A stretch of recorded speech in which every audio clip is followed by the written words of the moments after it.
Morning, Ms. Roberts. Good morning, Dr. Telfair. How are you, ma'am? Doing good. Good. Having a little bit of an allergy issue this morning. So if you see me take my self off the camera, that's probably why I'm having a sneezing Okay. fit. All right. No problem at all.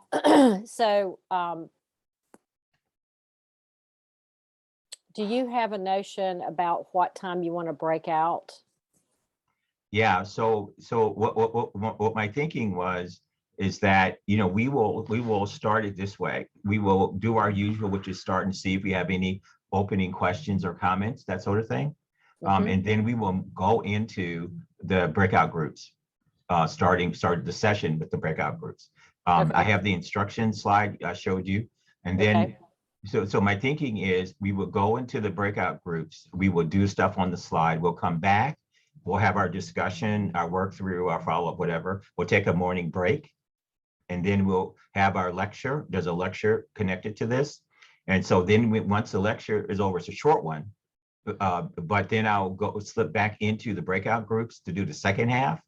Okay. And then the second half of the breakout groups will take us probably to the rest of the time. And we may or may not be able to start the next block of lectures, which is a longer one. So if we don't start it, we can carry it over to the next time and then finish up with two short practice sessions, or next week, but start off with that longer lecture. So I'm tweaking it a bit because given what we have, does that sound reasonable to you? Yes. Okay. All right. And then the other thing, though, this morning, what I thought would be good. So I was going to ask you this. So in the discussion around the project that you have, I know we talked about it a bit yesterday, but I was thinking that maybe you could sort of say a little bit about what your thinking is in terms of how you think it might be looked at in light of what our exercise might be. I think giving people some insights into that, and that may be a way to go. That was just my thinking on that. I apologize again because I won't even go into what my last week and a half has been, but I'm sure you can relate. But anyway, yeah. So can we do it that way? What you're thinking? Sure. Okay. That's fine. I can give people the overview. We have not developed an evaluation plan for it yet because we're just getting started. That's our next step to do. Right. So getting people's feedback from this would be perfect, of course. Yeah. Okay. All right. So one or more, at least one or more of the breakout groups will look at it. And we'll see what people bring.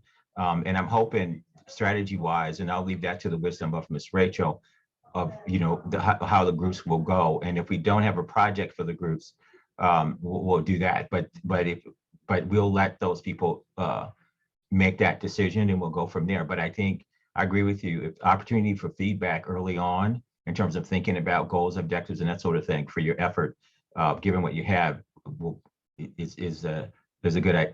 should work. Yeah. Okay. So everyone has those handouts.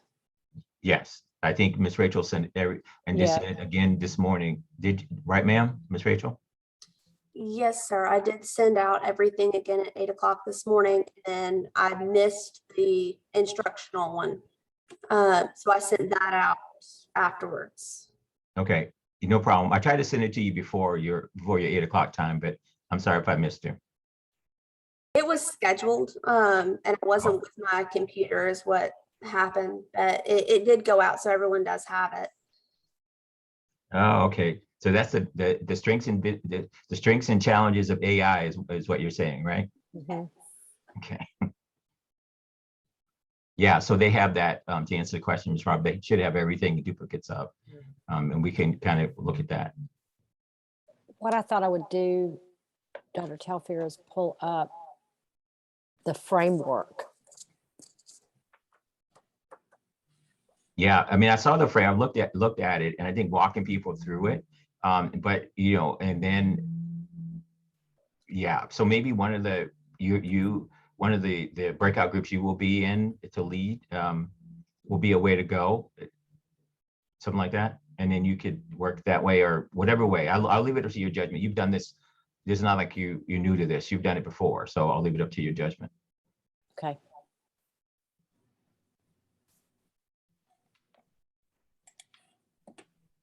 All right. I'm going to sign off a bit and let people chime in.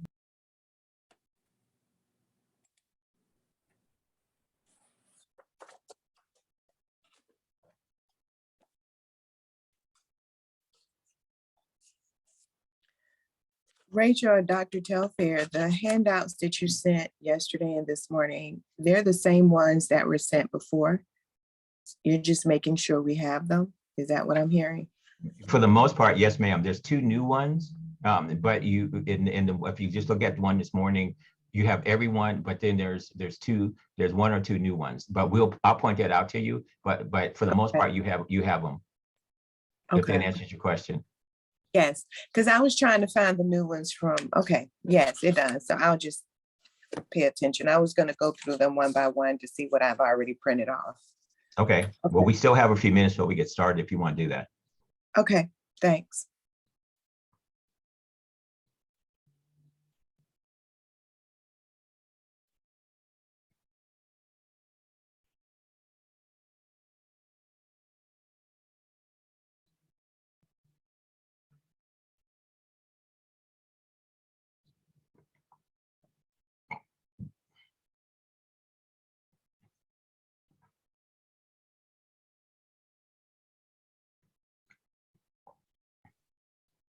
Good morning, everyone. We'll get started shortly. And if you would put your name and organization in the chat, that will help all of us stay abreast of who's on the call. We appreciate you being here this morning.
Good morning, everyone. We will get started in just a few more minutes. We have 42 people registered, and we have the opposite of that on the call. We have 24. So let's give it just a couple more minutes and then we'll get started.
Okay, we are going to get started. Welcome, everyone, and good morning. And happy after Groundhog Day. And so we'll get started with our series number 3 out of the 4. And I believe everyone has received all the documents for today. And so we're ready to go. Dr. Telfair? Yes. So good morning, everyone, and welcome back. I look forward to our session today.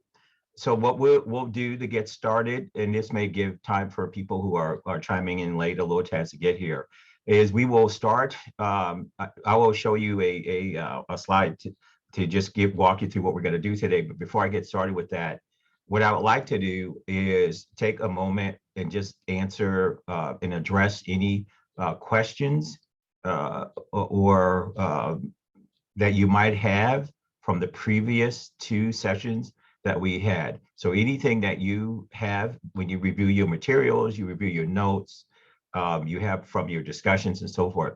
So I'm going to spend a little, take just some minutes this morning, as many as we need, to see if I can address any unanswered questions of what we've covered so far.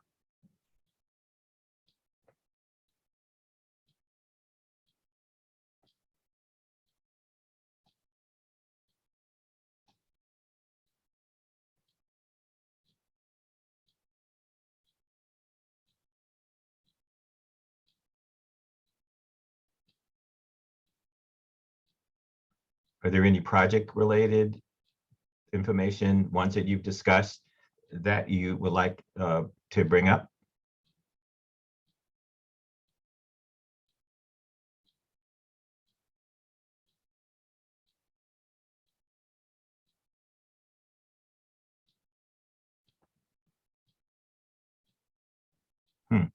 Clearly, you did a great job, Dr. Telfair. Yeah, either that or it's sort of clear as mud, as they say at this point, right? Okay. All right. Well, we'll have a chance to discuss more of this. What we will do this morning, so let me pull up what we'll start with. Slide. So can you all see this one? Slide? Yes. Yes, sir. Okay.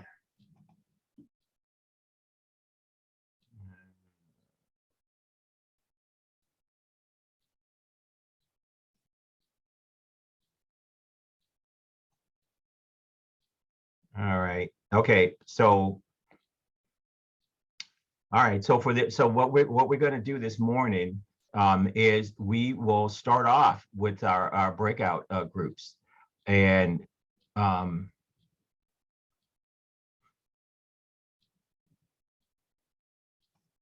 we'll start off with our breakout groups, and we'll start off with the exercise. So well, if you can, from where you sit, you should have received from Miss Rachel some information. So the document titled 8 Steps for Project Revised 4, that manual, you'll need that.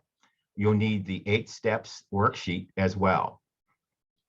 And you need to pull up your project. So if you all brought a project that we asked everyone to consider, then I would ask that you take a look at that project and bring that up. And if you don't have one, then Ms. Roberts has one that she wants to discuss. So what I'm going to do is I'm going to stop sharing my screen, and let's see if I can do that.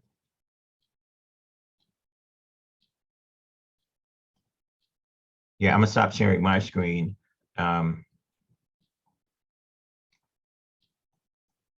And turn it over to Ms. Roberts if you want to share your screen to talk about your project. I will. All right. Okay. So, and please, anyone chime in with a project that you've got going on. Many of you, some of you were on our call yesterday with the Coastal Georgia Indicators Coalition meeting where Maureen McFadden introduced this new collective impact project that we're all going to be working on. And so I'm just going to pull up that slide again and talk through it.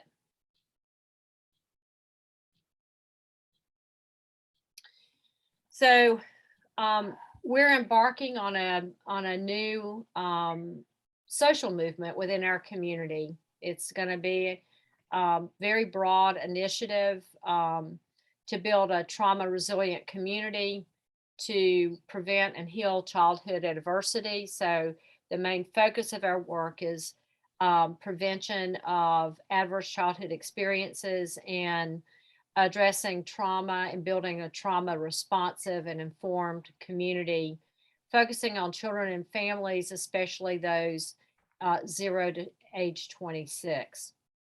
This is funding that we received from a foundation in Atlanta, and we decided we would do a collective impact project with this.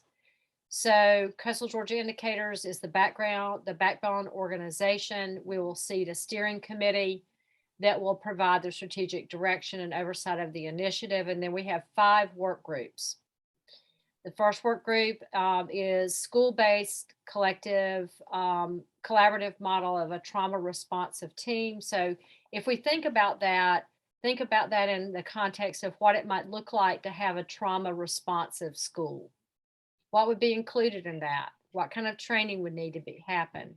What kind of follow-up on the training would need to happen? How might we measure the effects of becoming a trauma responsive school? How will we know when we've made a difference? Group 2 is trauma informed and trauma sensitive out of school network. So this is recreation centers, community centers, YMCAs, maybe even the health department. It would be anyone who interfaces with children and young adults that we can work with them to become trauma informed and trauma responsive and grow their capacity to refer children and families into the services that they may need, or even react differently if there's a behavior that would tell us that a person might have had trauma. And then also think about how we might not re-traumatize someone from a trauma. I mean, that's just a lot of work that we could be doing in different sectors. This could also include faith-based.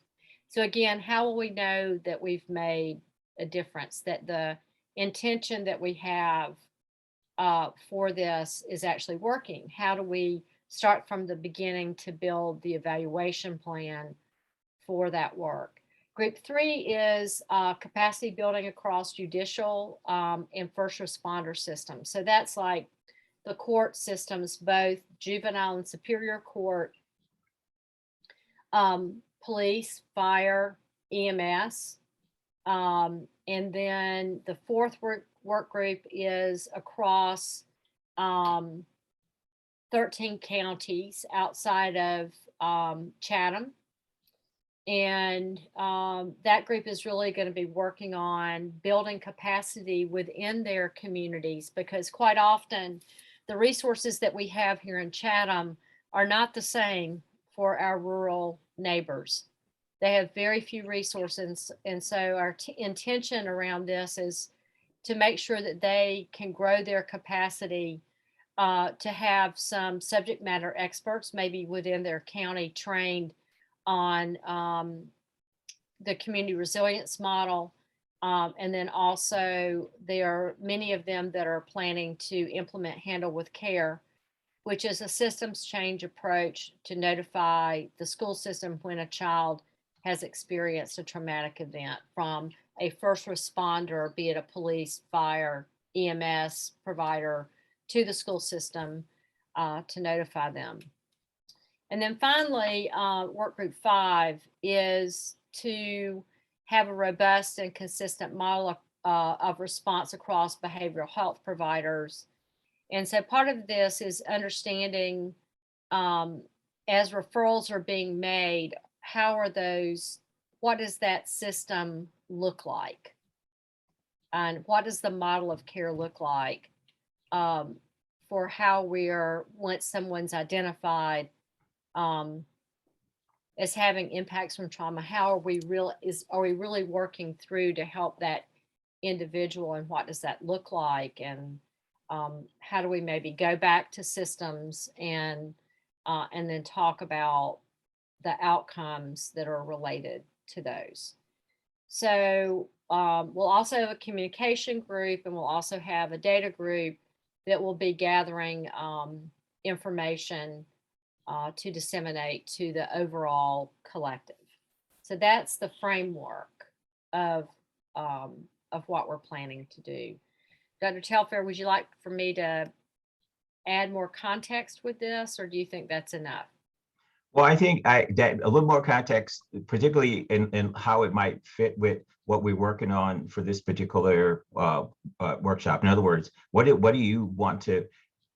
What are your expectations in relationship to input on developing or giving input into your evaluation plan?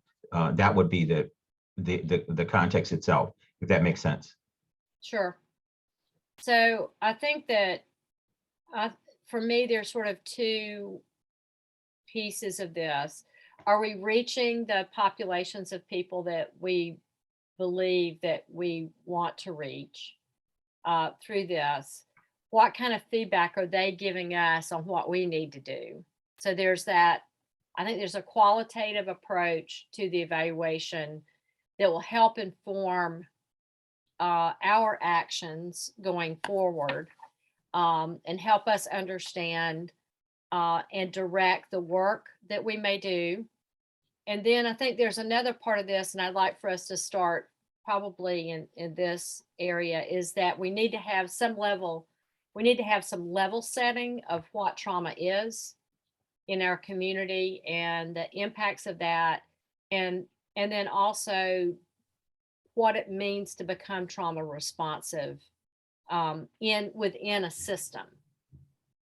And how do we measure that? So do we measure it at the point of the training? And then do we go out 3 months from there and measure how did the training impact how I might respond, or how another person who received the training responded? And then how might they respond 6 months? Is the training actually having an impact on how we respond? Because that's the main part, is becoming trauma responsive.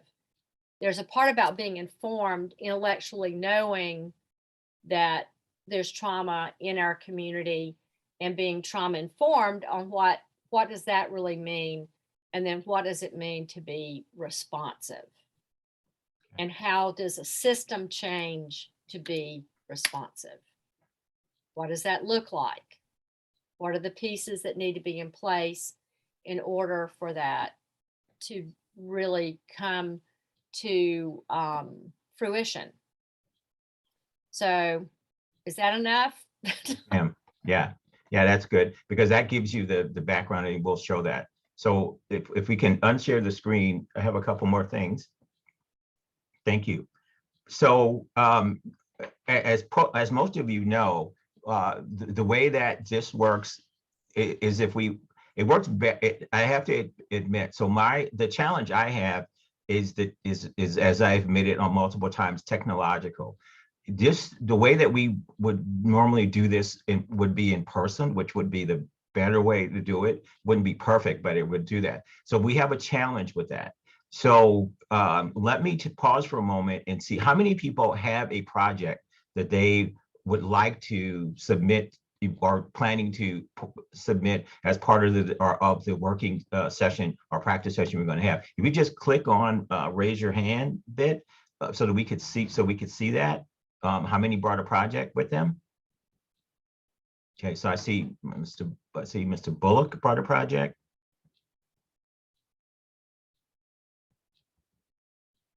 Anybody else? Ms. Barlow, you have a project? Okay.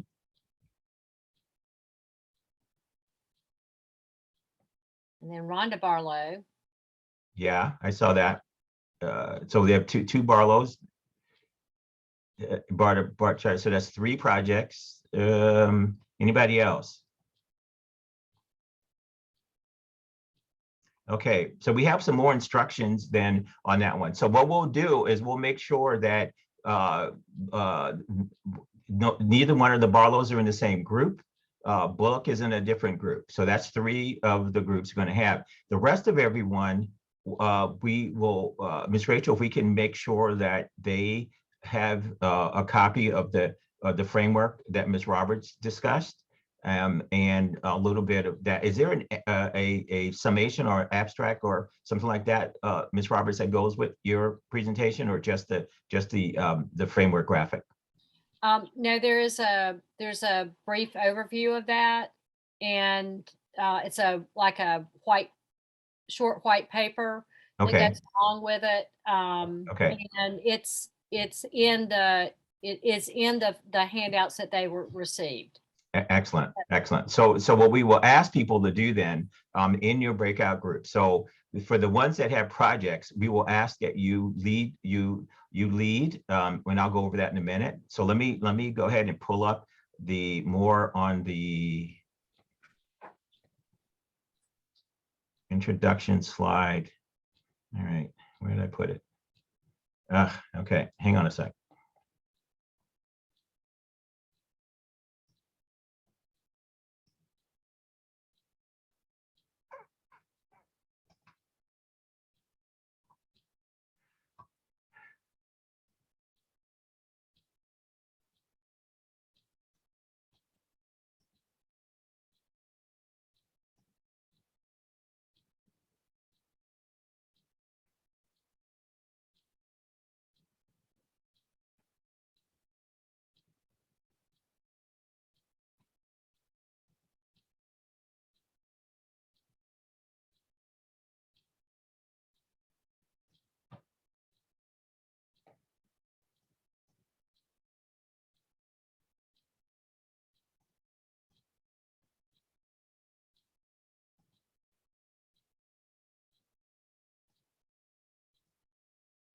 Okay, so can everyone see the breakout instruction slide? Great. Yes. Okay, so what we're going to do then is that we will go ahead and assign you to a breakout room. So the request is going to be that, so for the 3 persons who had a project, you will each be in a separate room. For the rest of y'all, we will put you in a room to collectively work on the project that Ms. Roberts put together. So instructions then for the breakout room itself. So when you get in the room with the person you have, we'll do the best we can, is to identify a group leader and a scribe. So the ones with projects, which would be right now Ms. Roberts and the 3 other persons, the 2 Bullocks and one other person. What we will do is they will be the lead, and then there's someone who will take notes. You will use the assessment guide that we have, which its assessment guide is AKA the 8 steps project revised manual. Will be your guide. So the first session we're going to start off this morning is that you're going to work with, read through the pages. It's going to be pages 3 through 13, really short, but it'll be following steps 1 through 4. If you take a look, and I'll show you that in a second, it's very, very user friendly in terms of walking you through it. And then as you go through each step, you will document your work on the worksheet. You'll have 40 minutes, and Ms. Rachel, if we can time that, 40 minutes per work session, we'll do that. And then we'll come back, we'll have some discussion, and reconvene for report discussion, address any real questions, participate, and we'll take a break. And then we have a lecture to start, a brief set of lecture slides we're going to cover. We'll go through those and ask any questions, whatever, and then we'll finish up with the next 5 to 8 steps again, and cover pages 14 to 20 in your manual. And then we'll repeat the morning session, and then we'll see where we are after that, because we do have more, a lot more information after that, but we'll see where we are with that. Okay, before we get started with this, then let me stop sharing that, and then Rhonda, did you have something else that you wanted to ask? I see your. I was gonna, thank you, Ms. Oh. Roberts. I was gonna pause for questions. No, We haven't- I didn't. I'm sorry. That was a mistake. Okay, so let me pause. Thank you, Ms. Roberts, for bringing that up. So let me pause before I get into this to see if there's any questions about instruction for the breakout group. Again, my apologies. It may sound a little clunky, and it is because this works better in person, but we all are adjusting to doing stuff virtual. So any questions about the process, about what needs to be done, what needs to be worked on, and what we're going to do when we come back? The other thing I want to bring to your mind is that we've had a lot of other, I didn't put it on the instruction sheet, but that should kind of hopefully goes without saying, that you have a lot of information already from the previous 2 sessions that we hope you will pull into the discussion. So the first thing that on that, so that was there. So first of all, let me pause and see, raise your hand, if you will, if you have any questions before I go into the further explanation here.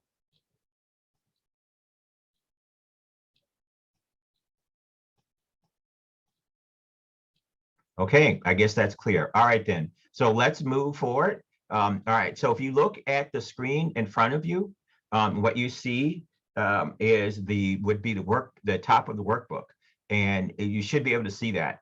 And what we're going to start is, this is going to be working on a continuation. So this book was designed to be something to use throughout all the presentations we've done to date, starting with the grant writing, program planning part, as well as the assessment, which you're going to work on now. So we're at the point now where we're at the assessment phase. And so part of this is essentially doing what we just did with Ms. Roberts, which is to get an overview of the project that you have and get a good sense of what that is. There's a lot of work that needs to be done. So the goals is the first thing you're going to work on, and then you'll move into the other bits. So the project manual itself literally walks you through step by step, and it talks a little bit a piece at a time. And the way it goes is that you'll have like step 1, and then it'll tell you to discuss and write out goals. And then you'll have step 2. Step 2 is broken up into multiple parts, because you're working on a SMART objective. So it will be part A, part B, and so forth. And then part 3 will be the same, part 4 will be the same. So the idea here is to take your time. You have 40 minutes to walk through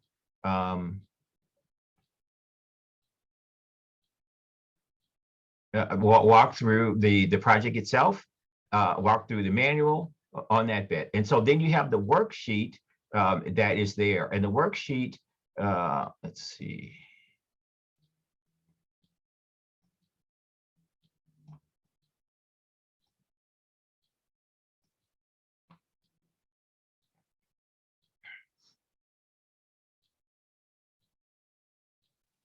Dr. Telfair, Yeah. just to confirm, you said 40 minutes, correct? Yes, ma'am. Or sooner? Okay. Yeah. So the worksheet should be, you should have that as well as the part of your handouts. So let me pull, I thought I had it pulled up. I'm sorry. So one thing I'm really glad you'll have a lot of patience with me because I'm definitely technologically challenged. There's no question about it. So I appreciate your patience. Let's see.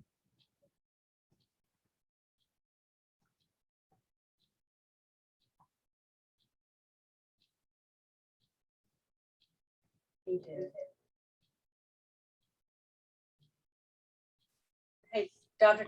Telfair. Yeah. Our internet's running really slow. Oh, So on your end? it looks like it. So I'm going to take my camera off completely. Okay. All right.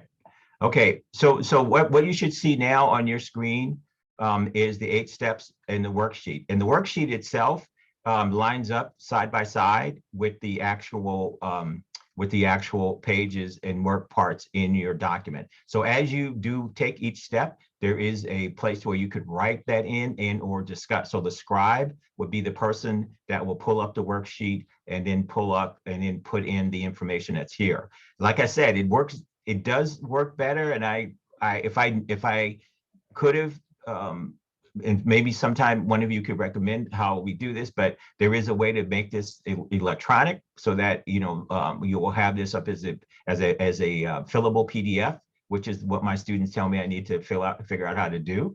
I will definitely work on that. But a fillable PDF would work here. Otherwise, it's a simple word sheet that also works. So it's your manual. You could mark it up as wherever you fit.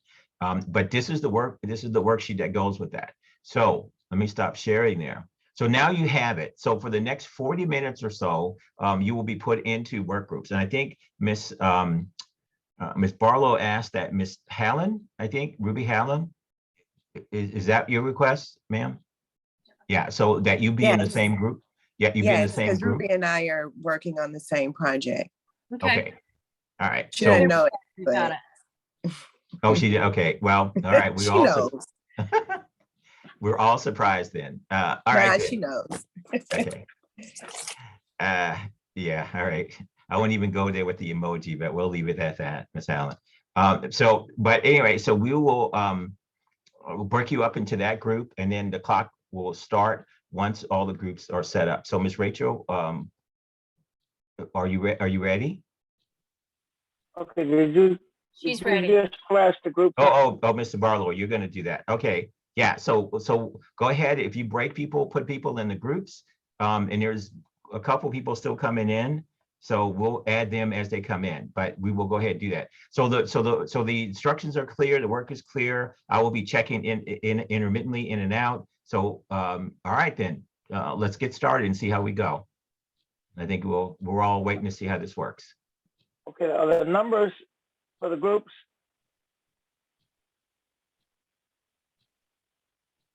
All right, okay.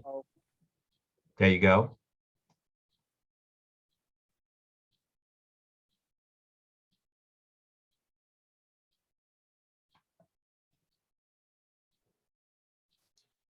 Hi, Mr. Barlow. Can you hear me? Hey, y'all. So, yeah, Miss, who's Yeah, speaking? So all the rooms have, this is Rachel, sorry. Okay. Lizanne and I are in the office, so we have to alternate audio off and on. Okay. So all the rooms are labeled 1 through 5. And it looks like I've only got a couple people that have not joined in their rooms. Yeah, Miss Severson and Miss Williamson. Those are the two that are outstanding. So Miss Severson, are you clear which room you're in? She's driving. Oh, she's driving. And Miss Williamson, are you still driving as well?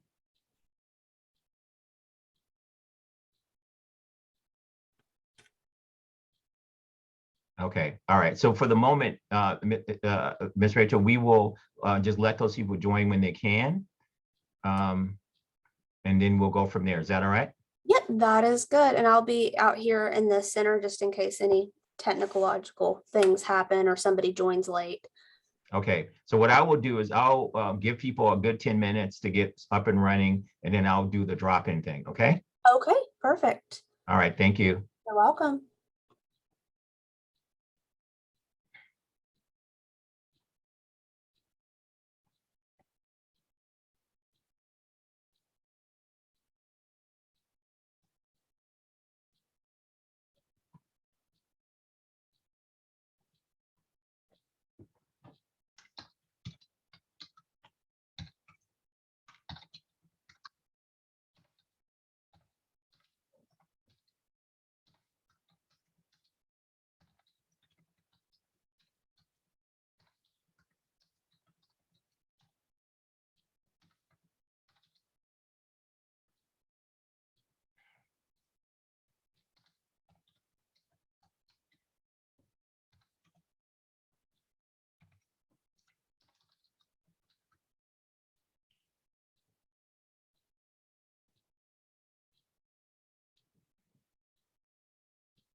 So Ms. Severson, are you still in transit?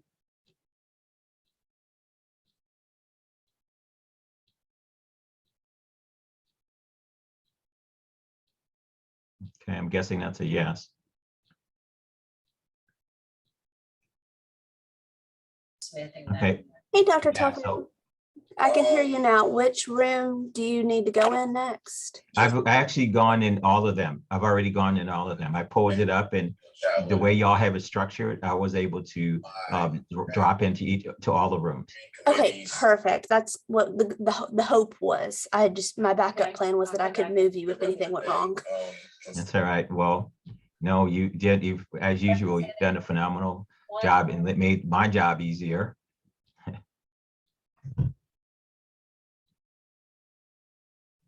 So I'm just going to give them, another 10 minutes before I step in again. They all seem to be doing okay. Some a little bit further along than others, but they all seem to be doing okay. How are we on time? We have 30 minutes left. Okay. I started at about 60 seconds after I opened the rooms to give everyone a chance to get in and get settled because it takes a little bit to load. Okay, Darian? Yes, indeed. Great. Thank you. You're very welcome.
Ms. Rachel, how are we on time? We have 11 minutes left. Okay, so we are, Okay, so what, can we just send, I think there's a send message to all rooms thing. Can we go ahead and tell them they have 11 minutes left? we're not Yeah, gonna make it all the way absolutely. And through. then I was going to give a 5-minute warning as well so that they would have a chance to wrap up the discussion before they just kind of like got kicked out. Okay, no problem. So let's give them both and, So, 11 minute and then a 5 minute. That's a great idea. Okay, perfect.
Dr. Telfair, we didn't have close to the amount of time.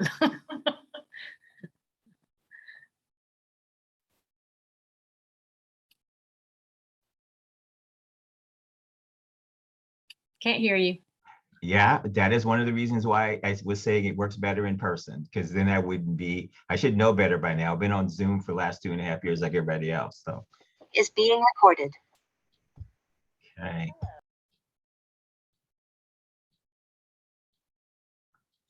Okay, so look like we are all back. Welcome back, everyone. And also the ones that came in a little later to join. So, I probably should have warned y'all that you probably will find that you would not have enough time to finish. Because how many people actually got through all 4? Yeah, I didn't think so. Okay, well, that's not a bad thing. That's actually a good thing. And it doesn't surprise me with groups like this. My experience has been is that you'll get to maybe the first 1 or 2. You'll spend a huge amount of time on 1 and then a little bit of time on 2, but you won't get to 3 or 4. So that's not a surprise. So, so at this point, what I usually do is make some tweaking of the adjustments in schedule. So here's what I propose we do. Okay, so we are at roughly 11:25 right now. So we have a choice. We could take our morning break and come back and then really dig into the 1s and 2s, or we can start, okay, we have 5 groups. What would y'all's preference be? Take your 10 minutes and come back, and then we can just dig in, or start now? Start Anybody? now. Break. Let's roll. I'm sorry, what did you say? You take a break. You have 2 people. One said the 2 Barlows are sparring, so they give opposite opinions. So we'll have to have somebody break the tie. Take 10, take a You break. want to go now? Oh. Okay, Oh. all right. Yeah, okay, so sorry, Mr. Barlow, look like you got outvoted by most people. So we'll take 10 minutes. Let's come back, say at 11:40. Well, take 11:40, and then we'll dig in, okay? All right, 11:40, let's take a break. Let's come back. We'll go for there. Yeah, thank you. All right.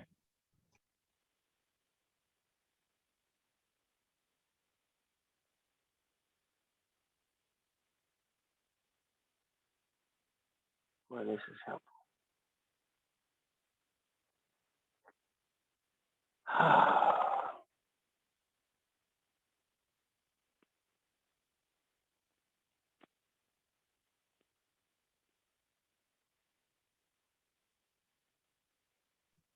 Mr. Barlow, just to let you know, your mic is still on, by the way. Okay, thanks.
Dr. Telfair, are you And we'll be ready? back. Yeah, we'll be back and we have one more, I have one more minute on my clock. Okay.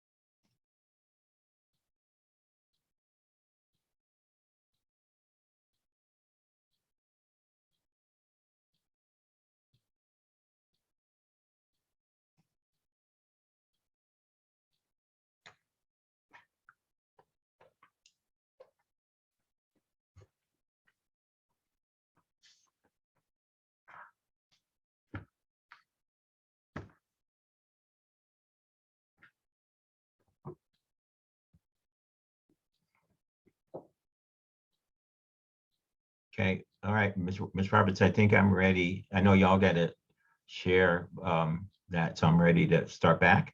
Okay. All right then. Okay, so welcome back, everyone. I just a note in the chat, Ms. Southburn had to leave. So if y'all who were in her group, she left you a note as a follow-up. So you do that. So what we'll do is, here's how we normally kind of do this. So what we would do is that the leader and the scribe would be the person speaking, and then those in the group who have input will go ahead and share. So the way it will work is that we will have you kind of do a brief description of the project, and then as brief as you want, and then talk about however far you got with between 1 and 4 steps, and then if there are and then please consider that if you have questions or things that you are vexed about that you need answers for, that we can address, let us know. So it doesn't need to be perfect, but if there's questions, ask the questions as you go. So this is designed to be an interactive group of presentations, and we'll try to get through all 5 groups in time, and we'll work that out. So, all right, then the best way to start is to start. So let's go with group 5. Who was the leader and the scribe for those groups? You can unmute yourself, please.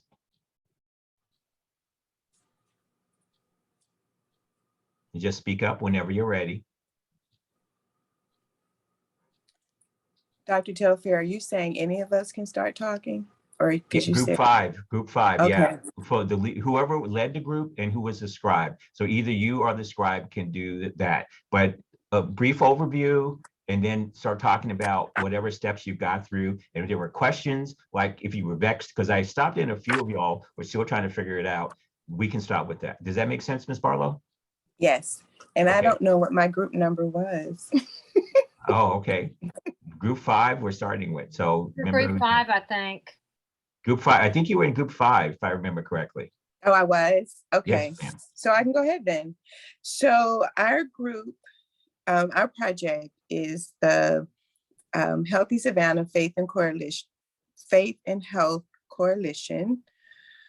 I don't know when the group was started. I do know there's a before COVID and after COVID situation with the group. It is a subcommittee of Healthy Savannah. And so because we have the after COVID phenomenon going on, and it has been at least 3 to 5 years, we had already decided that we were going to do another strategic plan, just kind of rework and have conversations with the coalition members.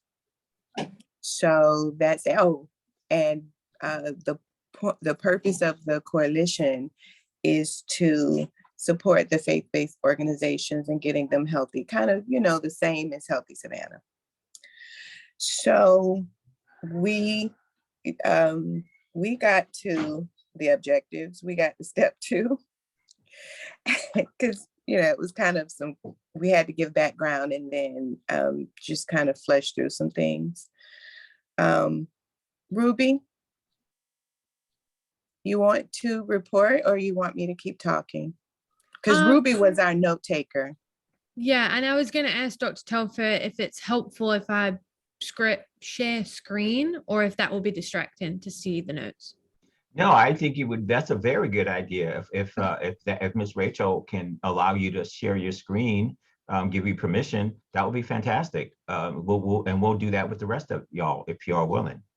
Okay, so Ruby, I'm gonna let you take over since you have the, you typed it out. Okay. So are you able to see everything? And is it large enough for everyone to see? Yes. Okay, perfect.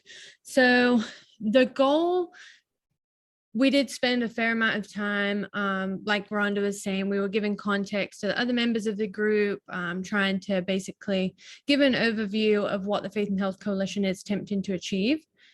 So we have support faith-based organizations in Savannah and Chatham County to promote a culture of health. So obviously that's more overarching, and that's what we're hoping to achieve through a few different avenues. So would it be helpful to go down to the objectives, or we need to focus on padding out the goal at all? So, okay, so your question, my response to your question is that you clearly will need to do, you'll get to this, but you'll need to make sure that you, in your goals, are operationally defining your terms, right? So what do you mean by promote? What do you mean by culture? And what are faith-based organizations, so on and so forth. So those things will need to be spelled out in order to be able to be measured. Just my comment. Okay. How do we do that? Will that be in the overall statement, or that will be like sub notes to define? So you can do it one of two ways. You could do it as the most common way is sub notes that then you will then flesh out a little bit later. That is always the better way to go. So we just put a hyperlink or something like that through this, because those reading your information, particularly the reviewers, will need to know that. But my common way, just to let you know, is the sub notes. I think that's the more informative way of getting things done. Okay. Make sense? Yes. So wait a minute. So Dr. Telfair, are you saying the sub notes? Because we did have a brief conversation about once we get the steps, you're not talking steps 4 and 5. You're talking just period, defining those terms that you said, right? Like it'll be like a footnote. Is the footnote and sub note the same thing?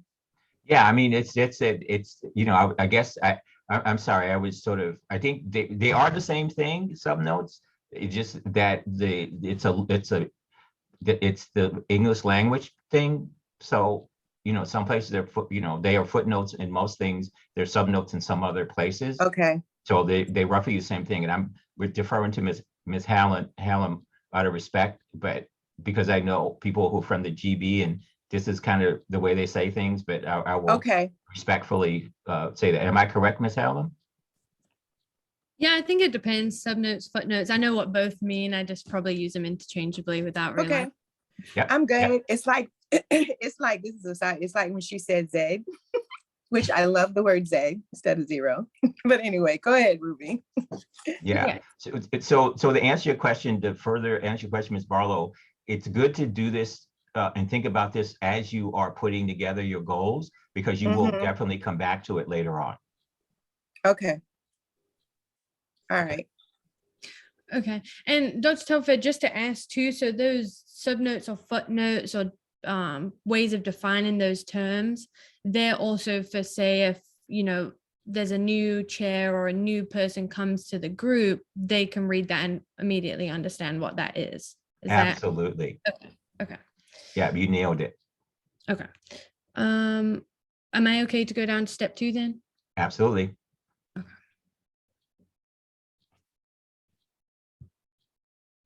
So this is what we have so far. And when we were kind of speaking through the overarching things that we do to try and promote health is through training, through the food pantries that we work with within the faith-based organizations at the moment. And then we also have an emphasis on wanting to expand our coalition to more groups within Chatham County. So that was kind of the premise of what we noted down and then tried to expand the objectives around those. Okay. All right, so my comment here is that it would, you have, again, you remember we talked about this in this about compound statements and compound sentences. So the better thing to do here would have sub-objectives, objective 1A, 1B, 1C, and that sort of thing, which you are allowed to do. And so you have multiple things that you're going to do here. So I'm not quite sure what you mean by provide faith. Because I think of it as something, I'm sure the faith-based organization thinks about something, but whatever way you're defining that faith part, whatever you define activity and what you define nutrition, those would be overall, it would be the training. And then you could break them down by faith, by activity, and by nutrition training. The rest of it's clear about that. I'm sorry. Yes, ma'am. So maybe, and that's a good point, that maybe that objective doesn't read to someone who hasn't been a part of the Faith and Health Coalition. So I guess to provide some context, the term faith, activity, and nutrition training is a training developed by the University of South Carolina. So they call it faith, activity, and nutrition, or the acronym for it is FAN. So that's a training program that's 8 weeks long. And in the Faith and Health Coalition, we've adopted that training to ensure that faith-based organizations feel confident in bringing a health ministry to their group. So it's basically a training that shows them how to formulate and make and manipulate a health ministry for them. So maybe it does need another subnote or something to make it read better to someone who would have no context of that. Great. Okay, so two things there. First of all, that's what I suspected. But on this one, so I would say at the end of nutrition, in parentheses, you might want to put FAN. Okay. So that anyone reading this, most of us who work in this field are very much accustomed to acronyms. So we'll pick that up pretty quickly. And then second of all, thank you for thinking, as we talked about a lot, is to assume that the people reading this are not as familiar with your work as you are. So part of this is, as we said, is the ongoing education of those persons. So the more familiar they are with this, the more likely they are to support it. So good point, Ms. Allen. Yes, so that's, now that you put it that way, it is clear. It doesn't look compound, it looks just a straightforward, type of training, which you might want to note in your narrative. If it's in your narrative, then you do not necessarily need to spell it out here, because your narrative will spell it out as you have described it. So just keep that in mind, that your goals and objectives should line up well with your narrative. So Dr. Telfair, would it be overkill? Would it be overkill if we provide the University of South Carolina's, training? Or should we leave it like that, because the fact that it's South Carolina based training would be somewhere else? You see what I'm asking? Yes, ma'am, I am. And so I will just repeat this. If you have it in the narrative, and so because what's going to happen later on is that you will break it down. You'll see from the lecture thing I'm going to show you that how you link these together. So it will be very clear. It'll be your goals, your objectives, your goal. It'll be a narrative with your goal, your objectives. There'll be a narrative under each objective, and so forth. So you're going to do that anyway. So I would just say in the statement of the objective, just leave it as it is to make sure it has all the SMART components to it. And then you do, because you have the SMART. So you describe the specificity of the program, you describe what kind of program it is, you describe how many you have, you describe what you want to accomplish, you've assessed that it's doable because it's an existing program, and then you set a date when you're going to get it done. So you've got all those bits there. You will eventually write a narrative to go with it. So I would not worry about that here. I would know that you're going to have that already in your narrative. Okay. Of your application. Does that make sense? Yes. Okay. Okay. So for objective 2, we kind of formulated this around working with food pantries. And we did have discussion again about like how we define an education or educate. So what exactly are we providing? So would this be a good one then to have some sub-objectives to define that? Or how would you ensure that that reads correctly?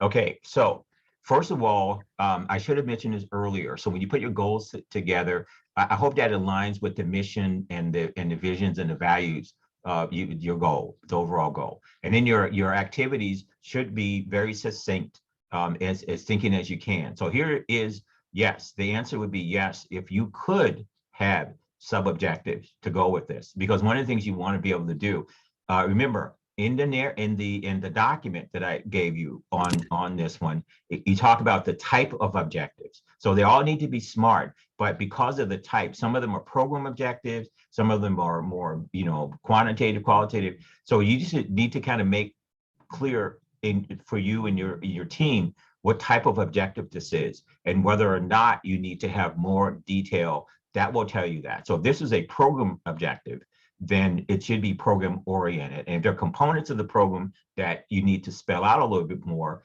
then sub-objectives work here. If it's just simply measuring a set of activities like the first one, then then you may not need that.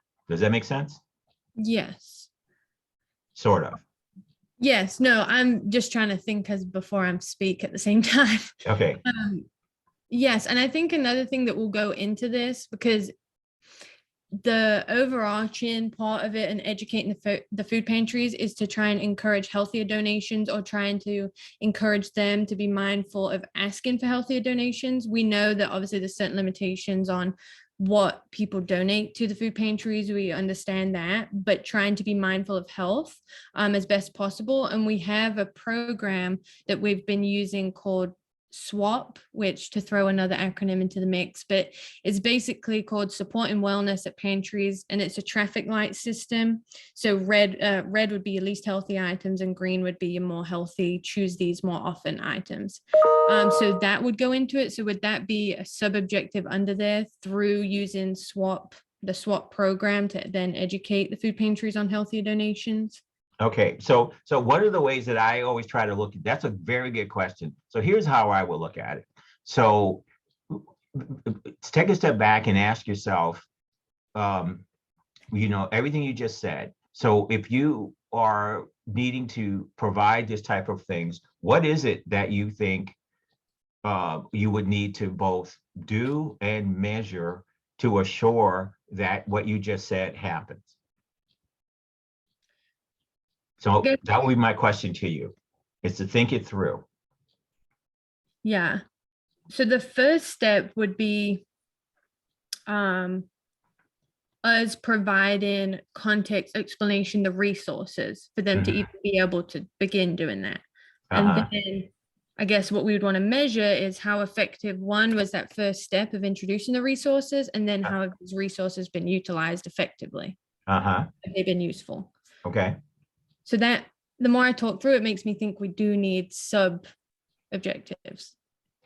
Okay, so let me ask this. Is this all part of your SWAT program, or is it separate from your SWAT program?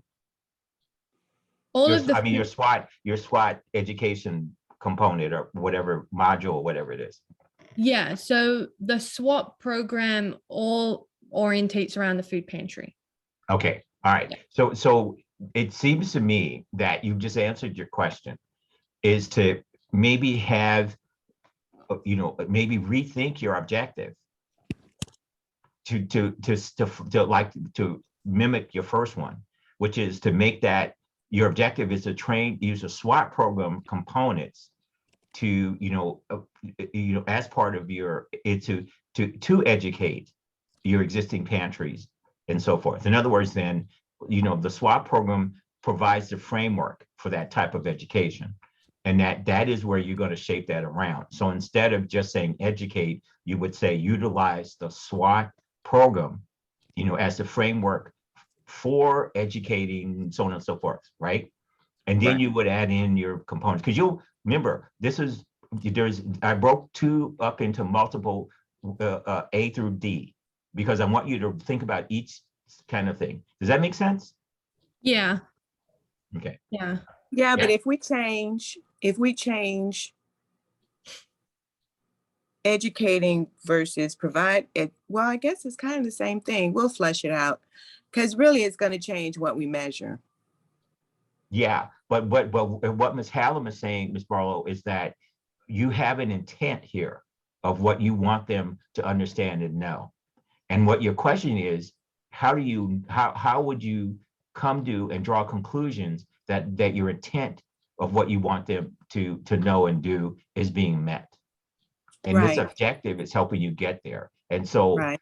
if you use the framework, because a lot of times existing frameworks help you to structure things a whole lot better, because if they're organized, they're designed for a purpose, they lead to specific outcomes and so forth, without having to guess that.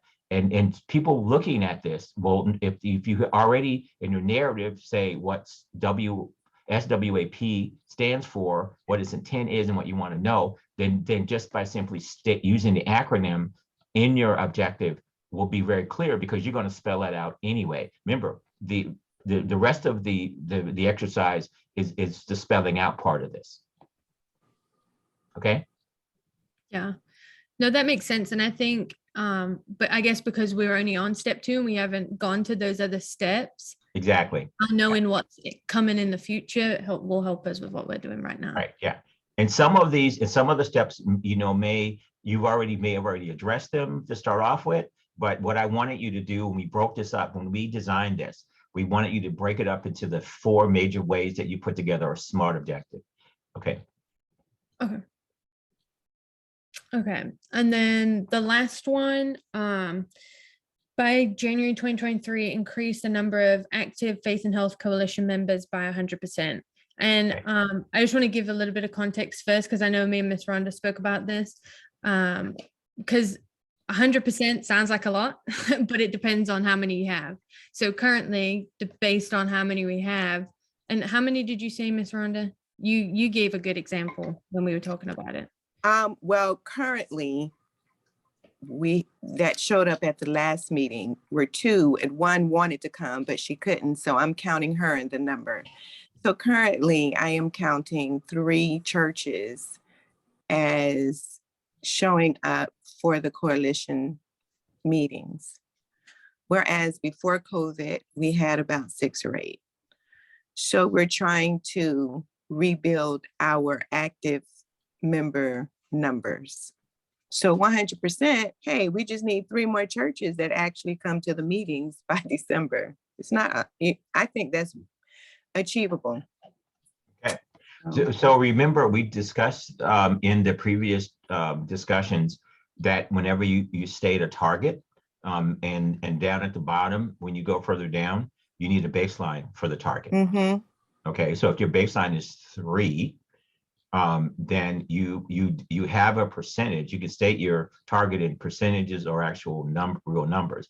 But my suggestion always is, if your numbers are as small as you have them, you could just simply say you're going to go, because going from 3 to basically doubling the numbers, then you would just might want to say you're going to go just simply say from 3 to 6 churches. But that's up to you. You state it where you want, but whatever makes it clear to you. So I would just say use your own judgment of how you do that, but you need to give a baseline, which may be in your narrative, and you need to give a target that's really clear. So if you're going to state it as a number, as a percentage, just say what you mean by that. Okay. Okay. So one more question. So because it's such a low number, is that why you're saying it probably would be better to use the actual number instead of a percentage? Well, so yes, and yes. In general, yes. If I was advising you on this as an evaluator, I would just say use your numbers. But Okay. Someone else programmatically, it's not uncommon to state things in percentages. But as an evaluator, to be clear, I would just simply say you're going to go from 3 to 6. Okay. And that's easy to measure, Okay. because then you'd have to convert 100% into whatever the number is going to be anyway. Right. Okay. All right. So is that how far y'all got, Ms. Allen? Yes. Yes. Okay, good enough. Okay, so let's pause and see whether or not your colleagues have any questions for y'all and what we've discussed so far. So you can unshare the screen if you want. Yeah. Anybody on the call have any comments?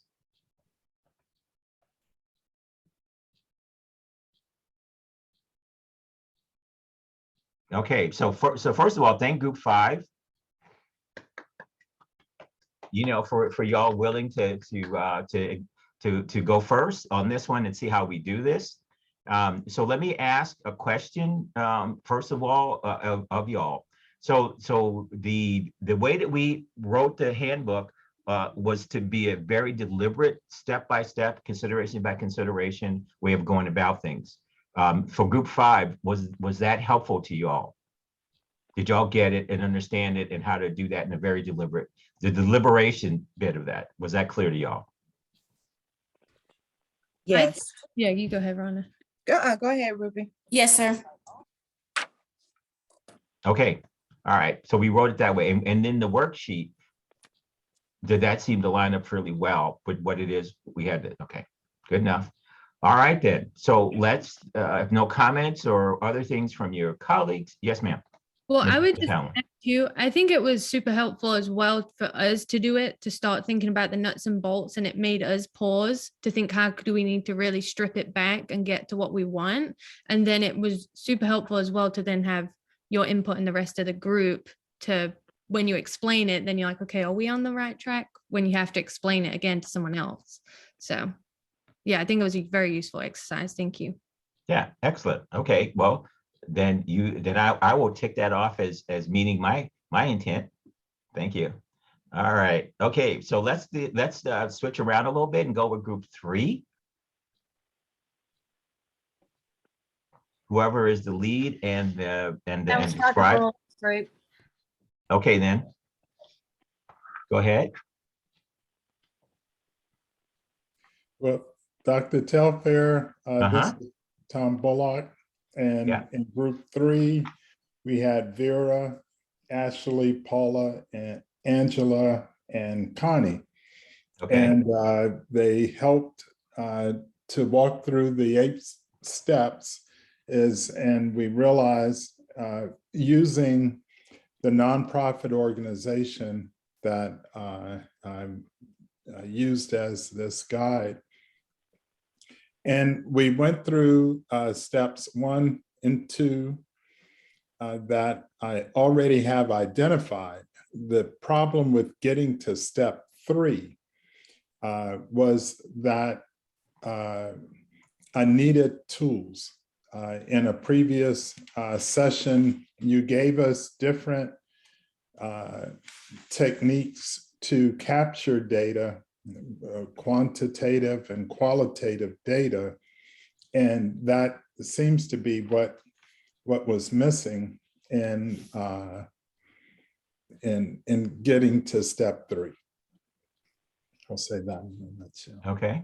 All right. So like we did with the previous group, do you want to talk about, you know, I got the overview.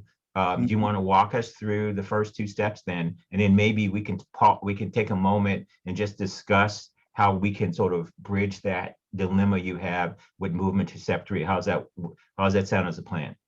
Okay, and what I shared with them is a PowerPoint that I've created of the organization, and it gives the overview. It has the mission, the goals, and you'll see the objectives as well. Okay. Okay. All right. If we can share, if you want to share the screen, that'll be Okay. great.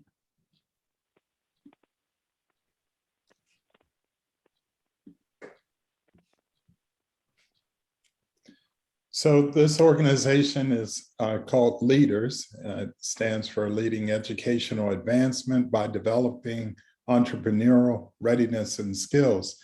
The purpose of the organization really is to target undergraduate students who come from under-resourced backgrounds.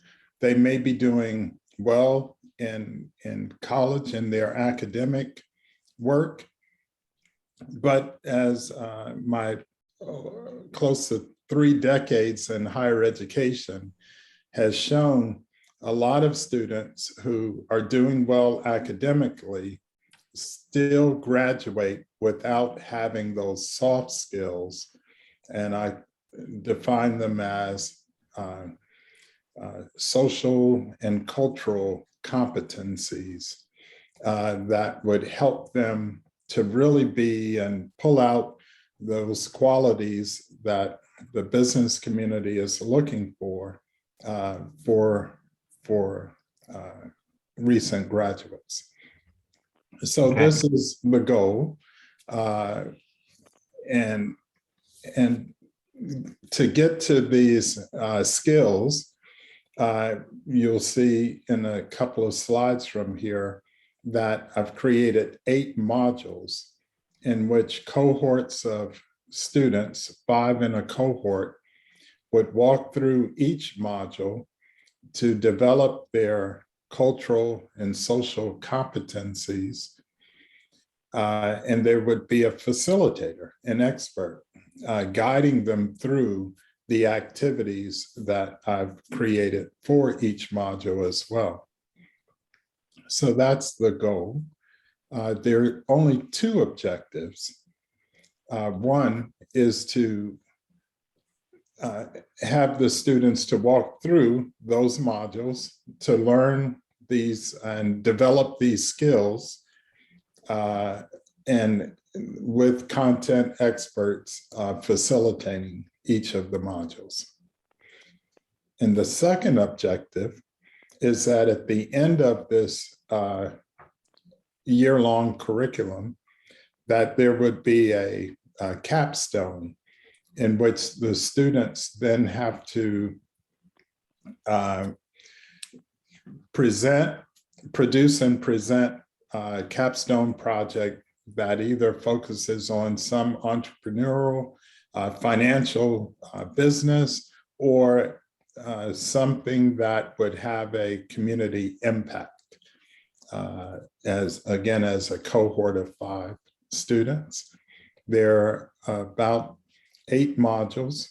I don't know why this is. And again, according to step B, C, and D, really looking at D, that here's the time frame for each of the modules. And if we look at one of the modules, you see the learning outcomes. So that would be the objective for personal development. What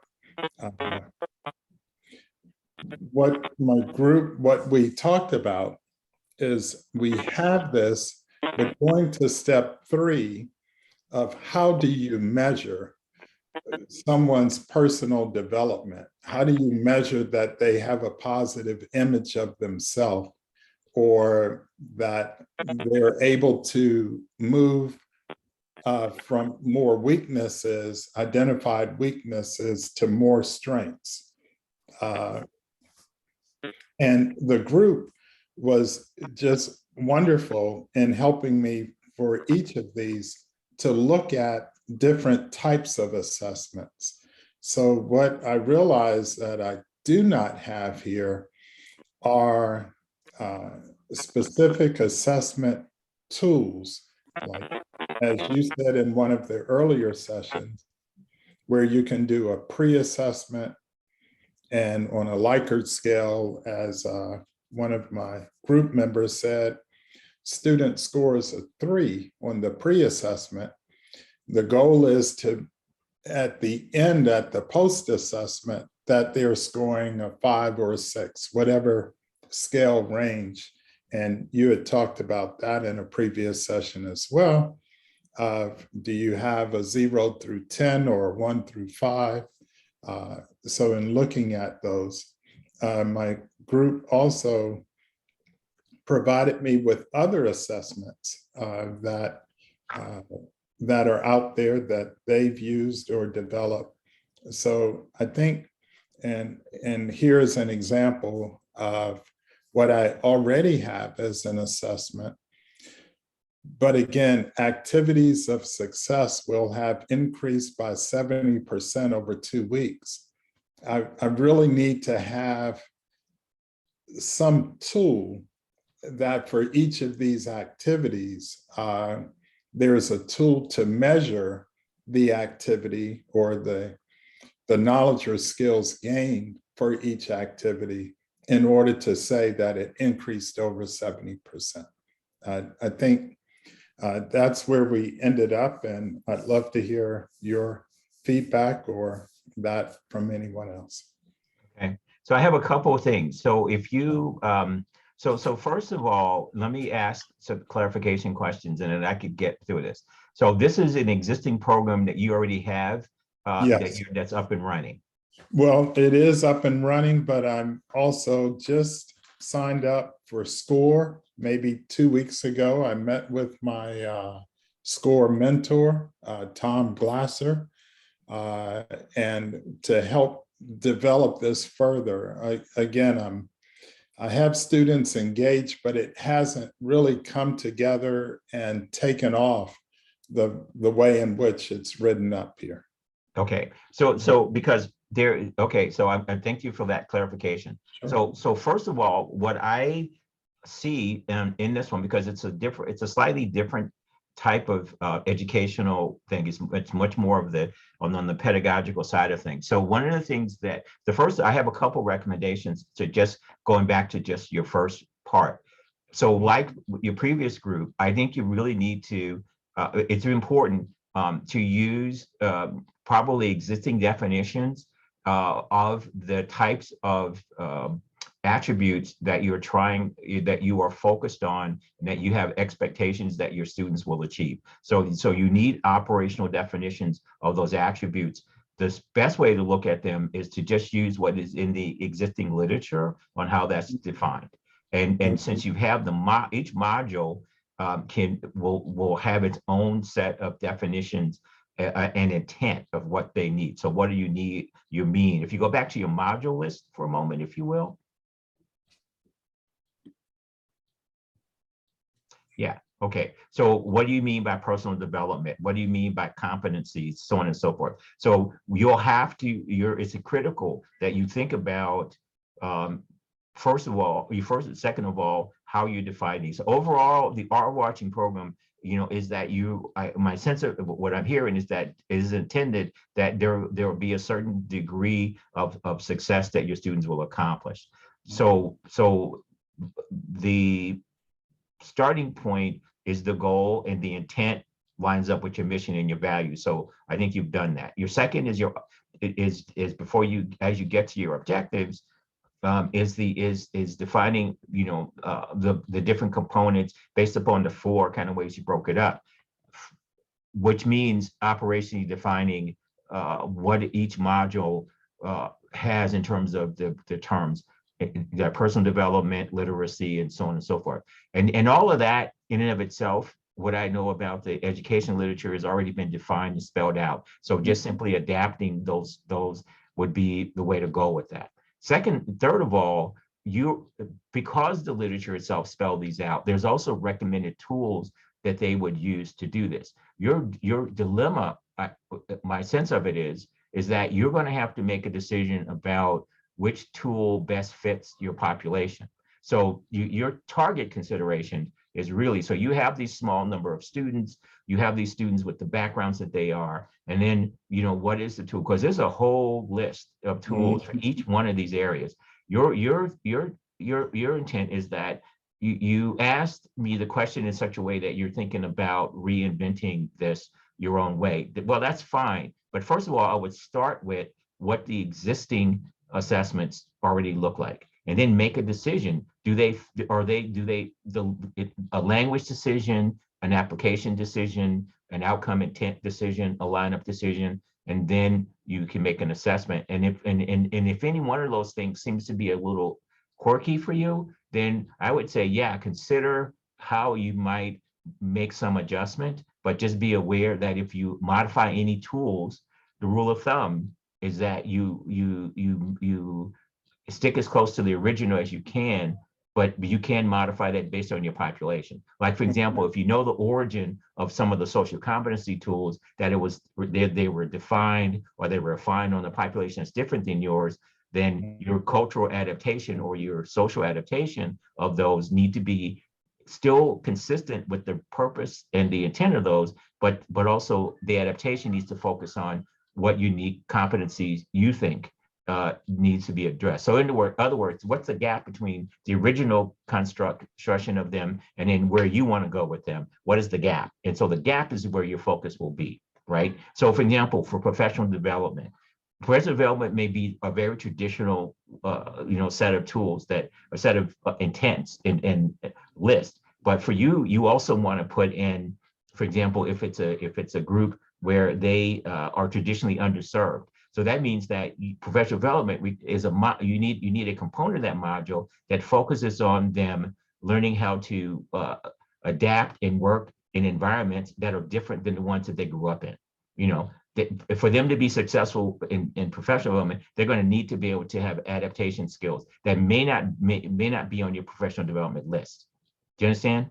Okay, so then you would modify the things. You may keep as many of those elements as you can, but the modification needs to be on and line up with your goals and intent and what it is you're trying to do. So that's the third thing. The fourth thing, when you think about measurement, you need to also look at adequacy of existing measures. If those work for you, fine. If they don't, then no need to change the tool, the tool way it measures it. But if the language is not clear, as you do this. So for example, if you're translating, and this is just not probably your case, but in cases where there are language differences, and I don't mean just spoken language, I mean written language differences and so forth, then you may need to do some adjustments because that's just not the way things are done. So certain groups are not accustomed to 0 to 5 scales. They're accustomed to other types of things. So those are my 4 comments related to this module. And we'll talk more about this because, interestingly enough, the lecture today is really on this subject. Remember the indicator discussion we had? That's one part of it. But the one today where we're going to talk about sort of is the process monitoring thing to really look at how you might piece that together. But those are my comments on that part. And I think, we'll get to the third component to that. But those are the things that will take to this. But these are program objectives. So look in what we said about program objectives as opposed to, say, other types of objective. And because they're also educational ones, there's some standardization in educational evaluation that you might want to use. That is beyond just looking at your modules. There's you might want to also look at other things like the step 4 components, things like that. If we were sitting down talking, I'd give you some other things. There's a couple other things. The LTM is one that we use a lot on adult education things, but those would be enhanced that. So just to get you started on that, and that's where we'll go. But we'll have to circle back to that. Is that enough for the moment? More than enough, and I thank you very much. No problem. Anybody from your group want to comment or have a statement or anything?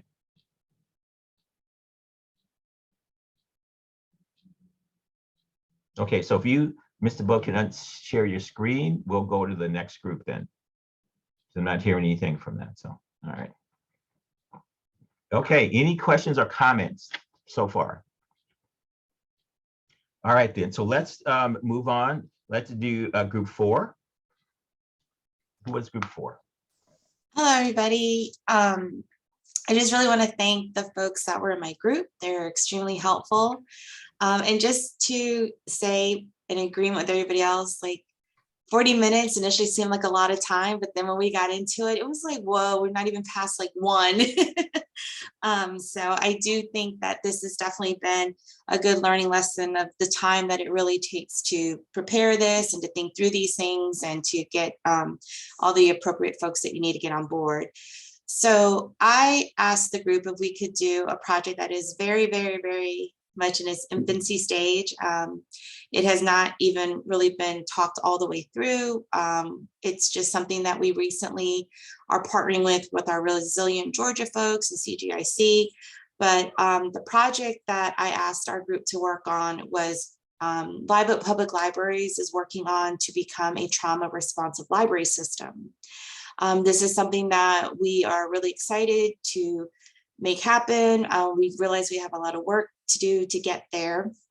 So I'll just share our notes, and please go easy on us, Dr. Telfair. And if any of the group members want to jump in, please feel free to do so also.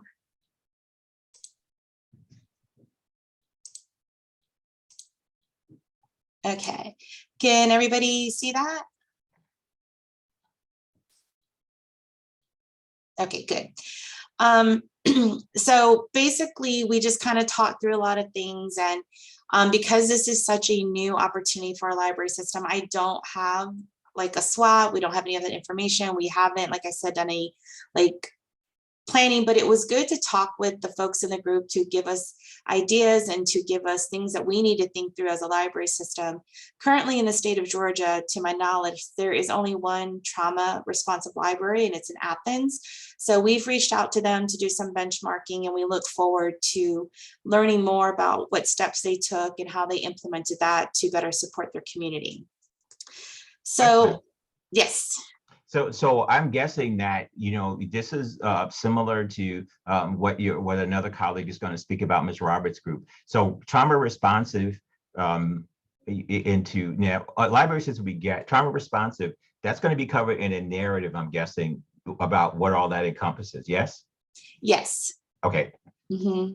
Like I said, yeah, we haven't done anything on the back end yet.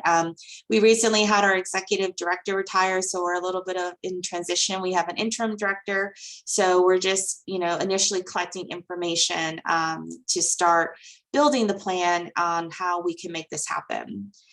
Okay. So really, part of the reason why we find that this is important is we want to become a trauma-informed and responsive library system, because then that in turn will help create for us to help our communities that we serve. We're a large system. We have 16 locations. There's a great need for this specifically in Chatham County. So our goal is really by us being like the hubs of many neighborhoods and communities that folks can come to the library, and we can help create a more resilient, proactive community by providing resources, services, and programs through our library. Okay, can I stop there? Yes. Okay, so one of the things that I really strongly suggest, and I hear you loud and clear that you're just getting started. So the way that I would recommend that you kind of play this out is that you make a list of two things. First of all, what are the intentional questions you need to ask of the work you're going to carry out that will allow you to say, we're doing what it is we intended to do. Okay. Okay. That's your first thing. So the second thing is that your service base and your process. So let's at the outcomes of this, and ask yourself, what are the realistic outcomes that we can achieve given what it is that we have in terms of resources, time, effort, personnel, and so on and so forth. And here's why I'm saying this to you, because one of the things that happens a lot in the work that we do is that our aspirational intentions far exceed our ability to get things done. And because of that, we sometimes are harder judges on ourselves because we're not getting there, particularly in a timely fashion or whatever. What I hear from you is very distal type of accomplishments that you want to see happen. That's going to take multiple processes to get there. So what I'm suggesting is by these two things, you're actually sort of slow walking it, you know, from start, you know, from your proximal activities, your intermittent activities, and distally what you want to do.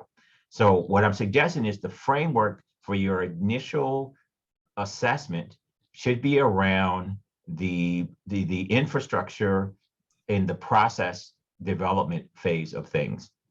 You will get to the other bits later, but because you are starting with a nascent project that is sort of from the ground up, which is the best way to solve problems, by the way. besides that, then your initial assessment and focus of your evaluation should be on the ground up, the grounding, the development, early stage activities. Like we did remember in the planning thing, we talked about that, because your goal is systems change, obviously. But you know, it's if that is your goal, then name it as systems change, and then, you know, work your way backwards from systems change towards getting the things in place. Because the thing that you want to avoid and you want to make sure you have is that whatever you put in place is going to be measured, is going to be sustained and supported in the long run. Okay, so that's why I would suggest, as you're defining the objectives, that your objectives center around those two things. Does that make sense? That makes a lot of sense. And that is something that is very important to us, is the sustainability of this, because it's a big movement and a big, you know, thing to offer to our community. So we have to be able to provide and sustain it, to your point. So thank you. That's very helpful. Okay. So and also from looking at what you have on the page, these are your targets of your objectives, right? So those are your target audience. So you answered those questions well. Can we go to the section B part? Okay.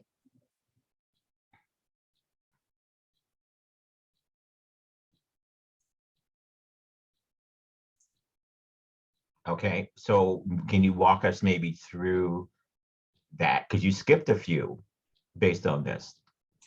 Yeah, because like I said, there's still so much more that we have to learn about it. But ultimately, we will need to get our staff trained so that if someone is coming in who has experienced trauma, currently experienced trauma, having challenges of identifying that, we need to be able to have our staff to have some kind of understanding so that they can help direct that person to either the social worker, the community partner that might specialize in the type of help they need, or if they're just in general looking for resources and information. So part of that is providing staff to our training so that they can then provide a better experience for that person who may be experienced trauma when they come into our library system.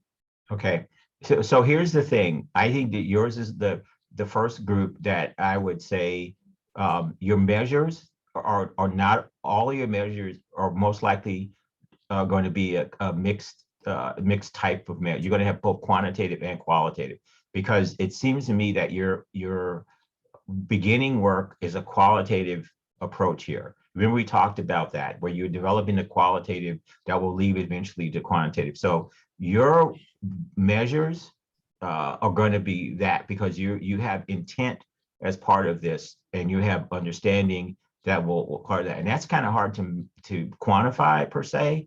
And yeah, so this is because of early stage. So I would suggest consider both types, quantitative, qualitative, for this, and use how we remember in the manual. I'll give you some examples of how to think about this, how to write these up, and so forth. Very helpful. Thank you. Okay. All right. Can we go down to D? Did you put anything in D? We did not get that far. Okay, then. All right. So this is as far as we got, was section C. Understood. All right. Well, that makes sense. So tell me, objective 4 under section C, could you explain that a little bit? So part of us identifying that in order to help with our community, we had decided that we wanted to hire a full-time social worker to be available within our library system. So currently we have that job posted. So that's one of the action items that we are taking to begin moving forward, by having someone who is professionally specialized in areas that we're not quite yet trained and aware of. We would have that social worker collaborate with Zone Georgia, Front Porch, the Meditation Center, like whatever community partners that we need to help make sure that that person is aware of all the resources and programs available. And then again, we're hoping by that continues to help provide a good experience for the patron who's coming in. And then also we felt establishing a partnership with our school system to let them aware that, hey, we've got, a trauma responsive library system. Perhaps there's ways that we can help work with them through guidance and helping teachers and staff so that they also are informed of trauma learning environments. And then really just wanting to become this hub within our communities so that the communities then too, we're hoping to move from being reactive to being responsive, and then inviting neighborhood, ambassadors so that they too can also talk about that the library is a trauma-informed library system available within, your community. Okay, so I have a couple recommendations here, the way you wrote this up. Okay. Okay. All right. So first of all, like the first group we discussed, group 5, there's a lot of sub-objectives parts here that you should be thinking about, because you have a number of compounded statements as well as intentions. That's the first thing. The second is that I suggest that, and this is something that maybe the other group, under Mr. Book was asking, is the tool to use here is the one that's an incremental tool, and like a plan, do, study, act model, maybe a qualitative step-by-step where you're building on each other. So to use something that's incremental ways of assessing this. So not just one big assessment, but maybe a system of monitoring steps. So break your steps up into doable chunks, and then those chunks build on one another, because you have a very practical view here of how you want to proceed, and it's very methodical, and it builds on one another. So those would, to me, would suggest that you break your objectives up into functional ones that are sub-objectives, the hiring, the training, and so forth of the social worker, the reach out and the identification of the partners, the education of the partners, and so forth. And in the hub part, which is, that's a massive undertaking, and a big responsibility that will probably take time and effort and to do that.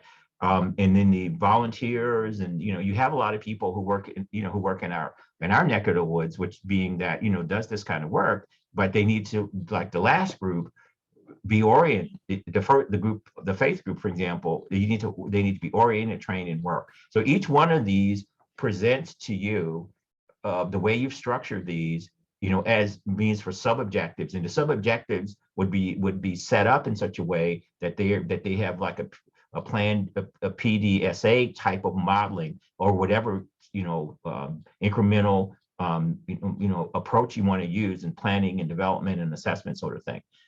And so there would be multiple sub-objectives, and that will allow you, an incremental way to break this up into time chunks, into things that you could see, realistically you could do. And then if you need to make adjustments, which you definitely will, on this one, and I think you probably already know this, is that it's aspirational to get, say, a social worker.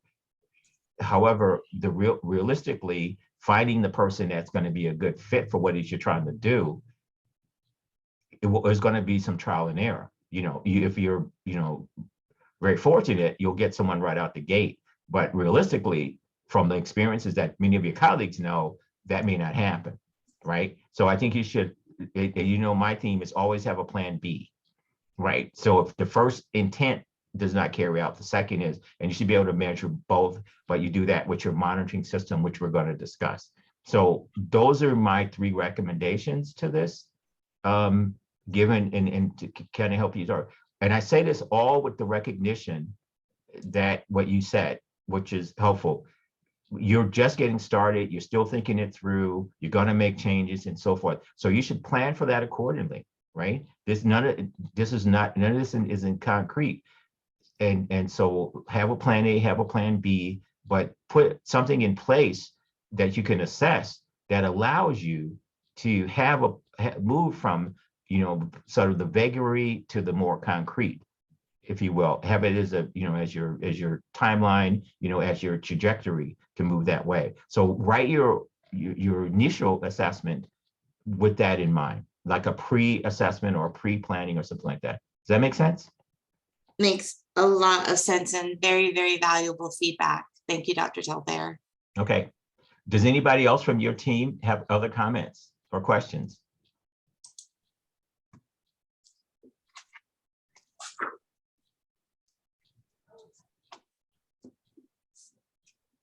Okay.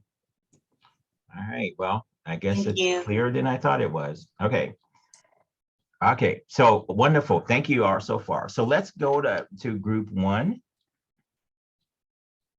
Who was group one? So Dr. Telfair, that was our group, and we had Armand and Brianna joined us, and Darian. So I will share my screen. We did not get very far, Okay, just like everybody else. So we got lots of work to do. no problem. We'll adjust accordingly.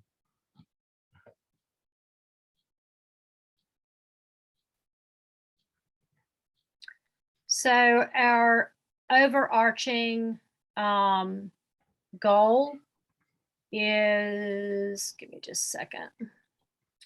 And I'll make it bigger. Probably everybody can see it a little bit better if I would do that.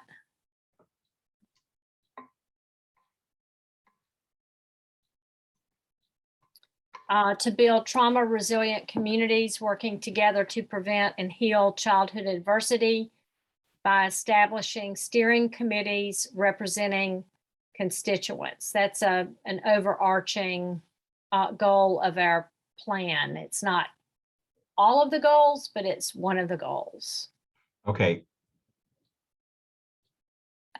Is there more, or can I comment on this one? Go ahead. Okay, so, all right, so the first part, the trauma resilient community, I'm guessing that is defined in your narrative. Yes. Okay, so then they're working together to prevent and heal. That's a sort of an activity, a process. And then childhood adversity is a very broad category that I'm guessing you will list the target adversity, childhood adversities that you're focusing on in your narrative. Yeah. Okay, and then the steering committees in terms of representing the constituents. So you are structurally going to say who the constituents are, and then what in each steering committee, I'm guessing, will have a charge. Yes. So those are the 4 work groups that were in the model. Right.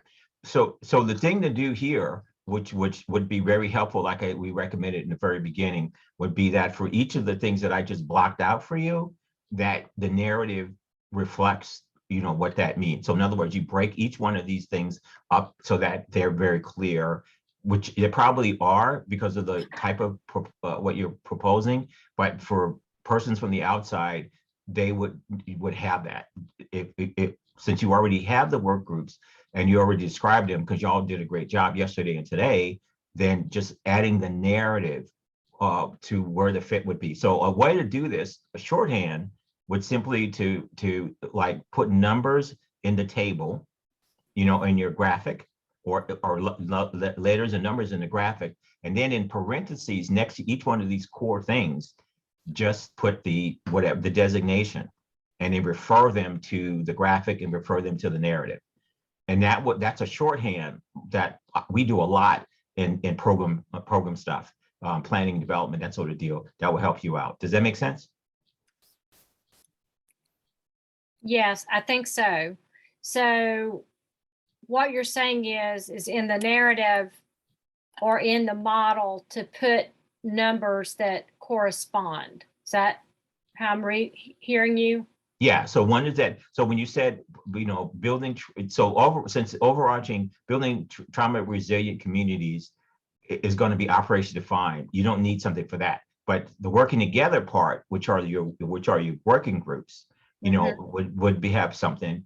The list of the childhood adversities would be the prevent and the heal part. You're going to need to have that in your narrative. The steering committees are all set up. They're structurally on that one, and then the constituents they represent are all labeled. So if you match the labels on this, so remember the intent, as we said in the handbook, is to make sure that your narrative, it lines up with your mission, values, and intents, and that lining up part is going to be really helpful to the persons you're applying to this for. And I'm sure that your person who you are you're already in discussions with has probably said something very similar. But that's kind of that's what I would do. Is that Okay. clearer for you? Yes. Is that Okay. clear, our group? Yes.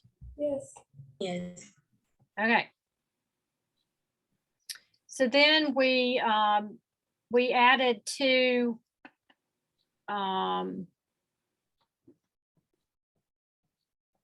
objectives. Give me just a minute. I'll make them larger.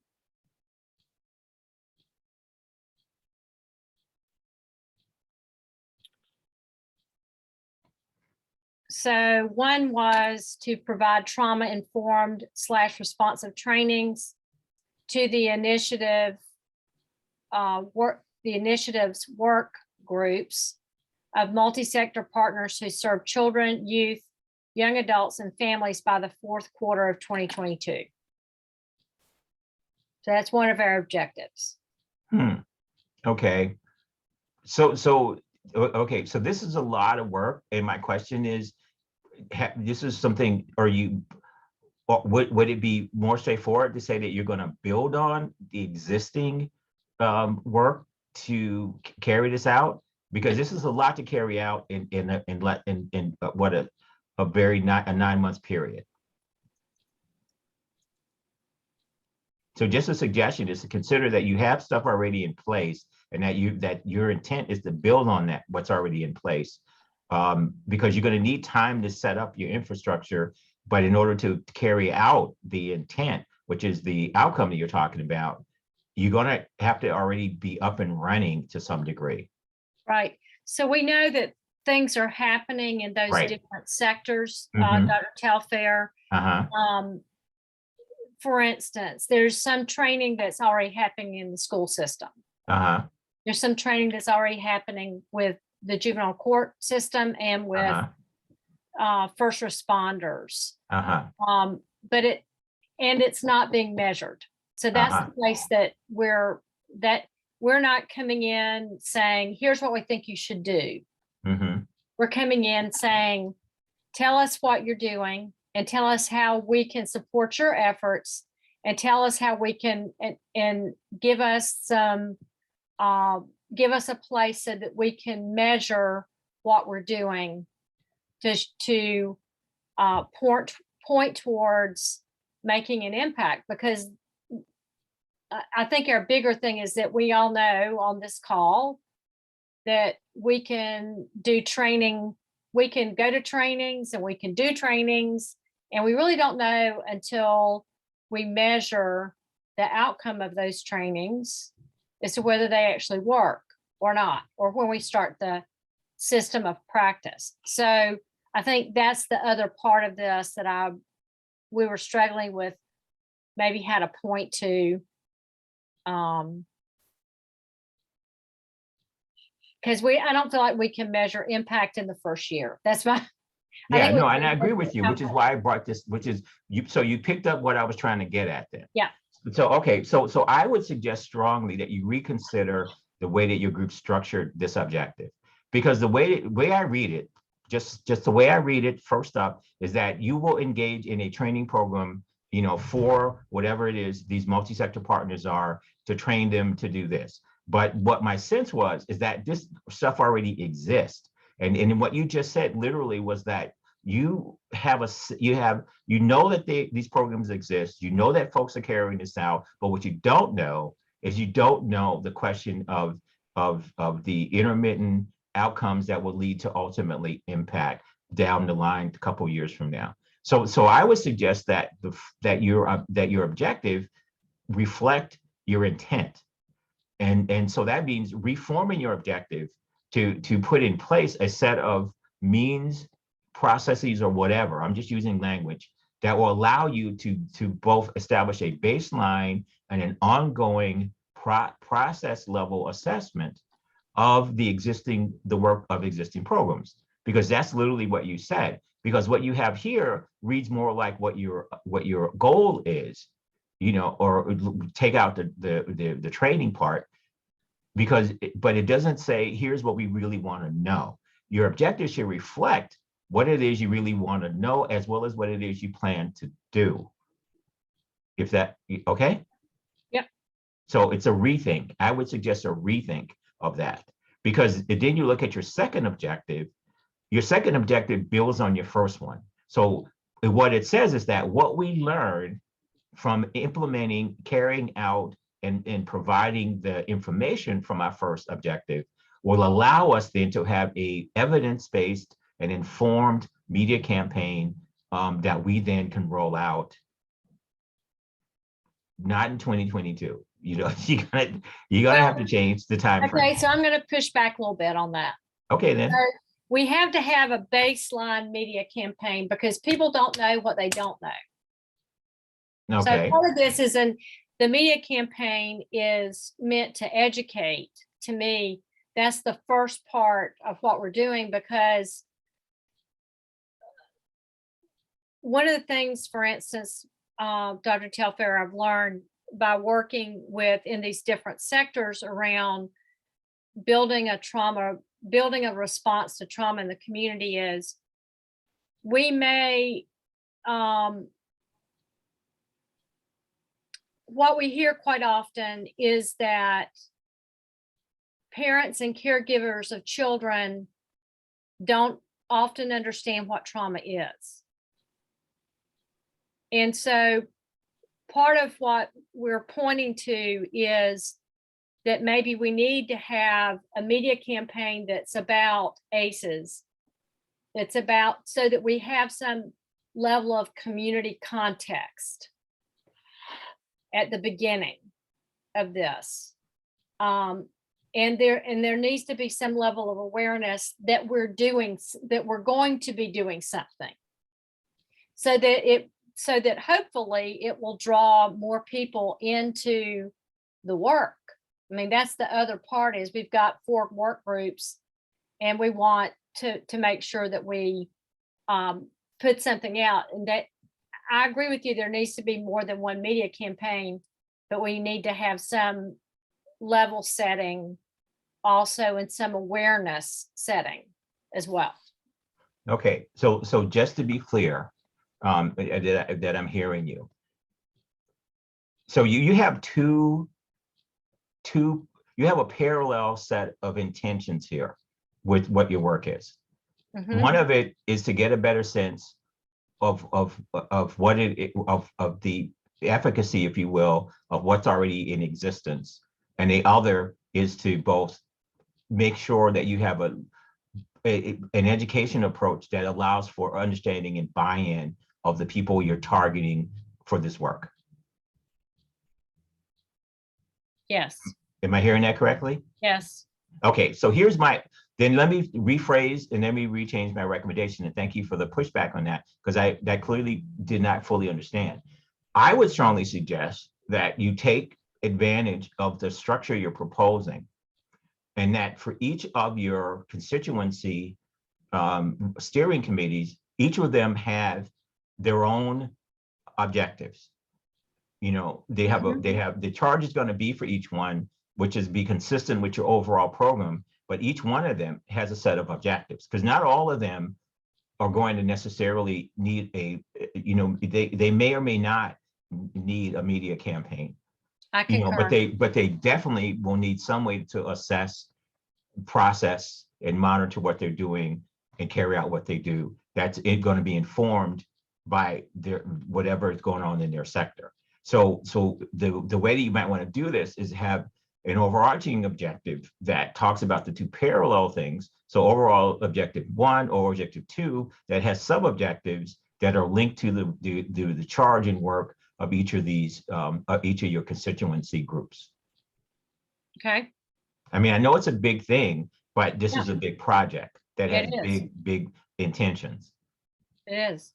Right. And so my other suggestion then is that yeah, I agree. Multiple media campaigns, because the thing about growing awareness, as you and I both know, is that growing awareness is really dependent on the way it's received and understood and used by who you're targeting for the awareness.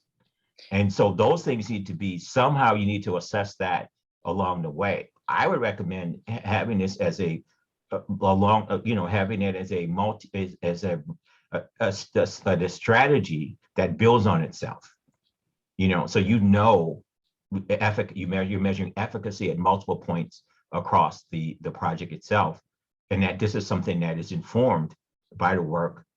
There may be one of the things informed by the work of your constituencies, which I'm guessing that is what you're trying to get at too. Yes, because it is because we're, I think we all know that the other, part of the efficacy story in my book is that we want there to be multiple drivers. Right. In a social movement, you have to have multiple drivers. Mm-hmm. There's one car and there are multiple drivers of that car. And there's the ownership of that as well, because to me that's a leadership piece that interfaces with building this work.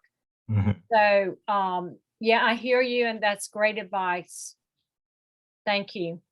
Yeah, no problem. Thank you. And that's about as far as we got. Let me just say. I'm sorry. That's okay. That's as far as we got. Understood. Armand and Brianna and Darian, would you add anything or have any questions?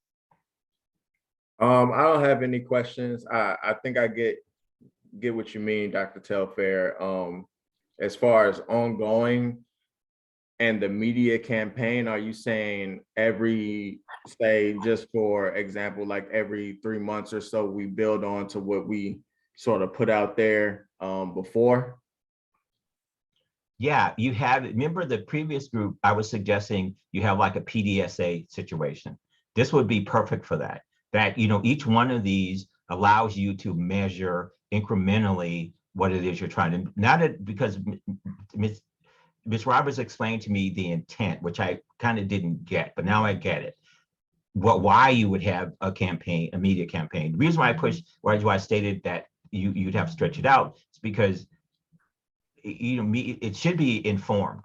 And I know y'all have a lot already that you're going to use, but if the media campaign is also for you to get a baseline understanding, and in a baseline level of communication to the target populations, then you need to be incrementally assessing those types of intermittent outcomes. If I'm hearing you and answering your question correctly, that's what I would just say focus on is that. And so yes, it is like a PDSA. It's building on each other. It's strengthening each other. And then it's allowing for that to be the case. Does that make sense, Mr. Ahmad? Does that answer your question? Yes, sir. Okay. So yeah, you would need multiple ones. You would need to make sure that they themselves, are reaching the target population, that they're answering those basic questions, like the social movement level or whatever kind of level of questions. Again, I would recommend also that for each of these campaigns, that they are very specific to asking asking questions that you need to be asked, getting that information you need people to know, and that a way that you could sense that they understand and hopefully use, if I'm hearing Ms. Lizanz correctly, use that information to support the ongoing efforts that are there so that they can be engaged, because we all know that understanding comes from not just participation and involvement, but engagement, where they also own the process. So I know y'all are trying to get at that. It's the big thing, but hey, that's the way I think in our community we think about these things, if I'm hearing correctly. So stop me if I'm wrong. No, I think I got you. I think you're right. Thank you. Okay. All right. I don't have to be. I'm just guessing. Thank you, though. Okay. So somebody had their hand up. I think it was Connie.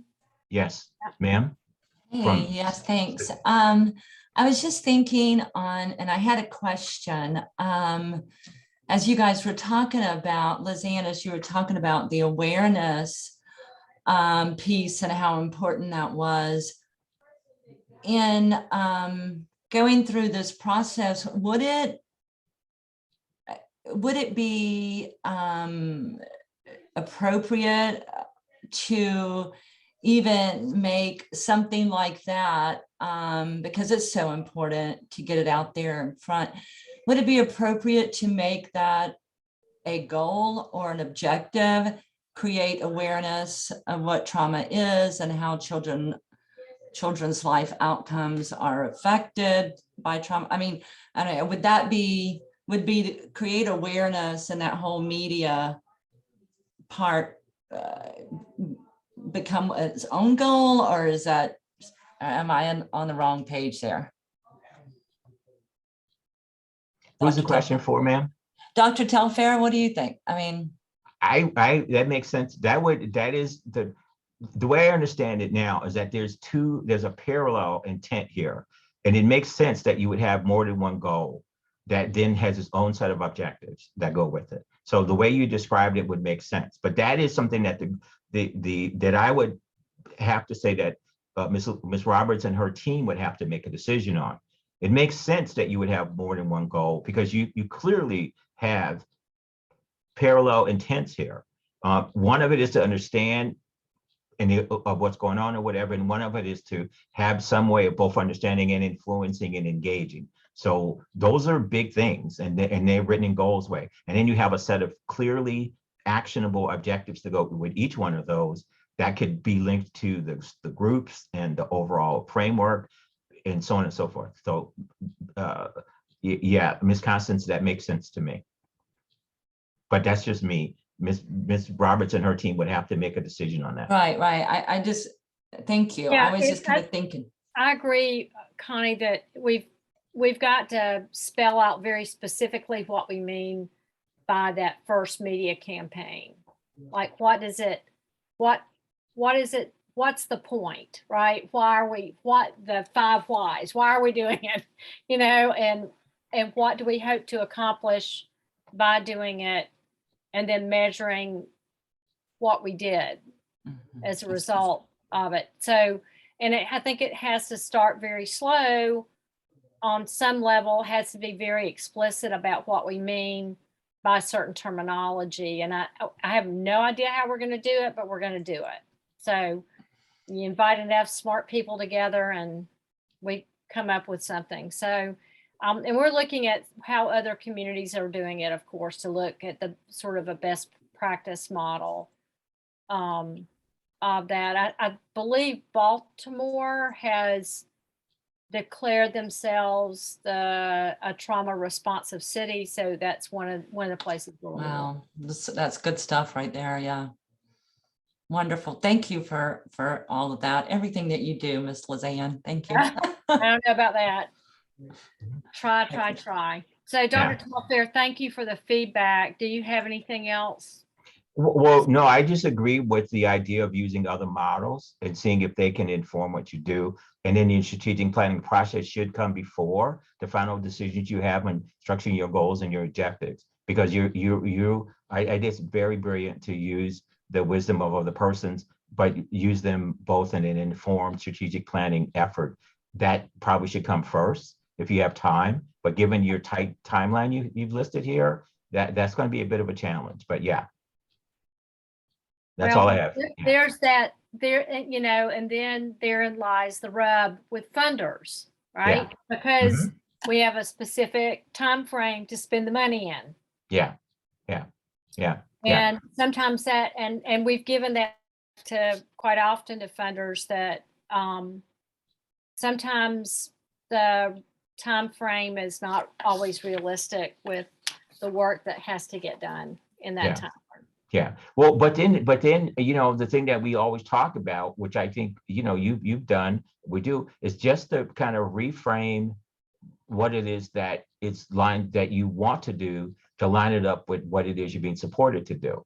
So pick one, you know, pick a goal that you have that does provide enough for the funders, but at the same time, it gives you something to do realistically, right? So do you, so here's the thing, here's what be a question that I would have if the dilemma was here. So what do you already know about what your partners already do in relationship to your first stated thing there? So if you know some of that and you could use some of that, that's one thing. But then the other bits is the actionable stuff related to the public, which is probably in line with what your funders want. I don't know enough about it, I'm sorry. But my guess would be that they would want to see publicly related outcomes. So can you leverage what you know and what your groups already know, and you know, as a sort of a pre-assessment or pre-work that will then inform, you know, you to get started, and you divide up your work into like quarterly increments, something like that, right? So that would allow you to meet your intent, parts of your intent, and at the same time satisfy your funder, who then you could go back to close to the end of it and see if they will give you more money to go forward. Does that make sense? It does. It does. We have a notion. So let me just say, there's some sectors of the 5 areas. There's some sectors that are built out Yeah. more than others. Yeah. Like the school system and Yeah. the first responders and the courts. Yeah. They're doing things. Yeah. Not so much in the after school programming. Mm-hmm.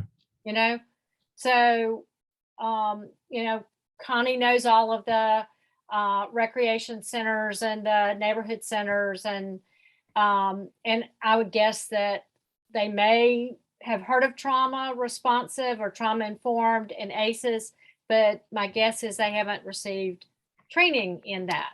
Yeah. And so some of it's going to be building from the ground up, and Mm-hmm. some of it's going to be stepping in and supporting work and measuring from the work that they're already in. Yeah. So, So I'm sorry. no, go ahead.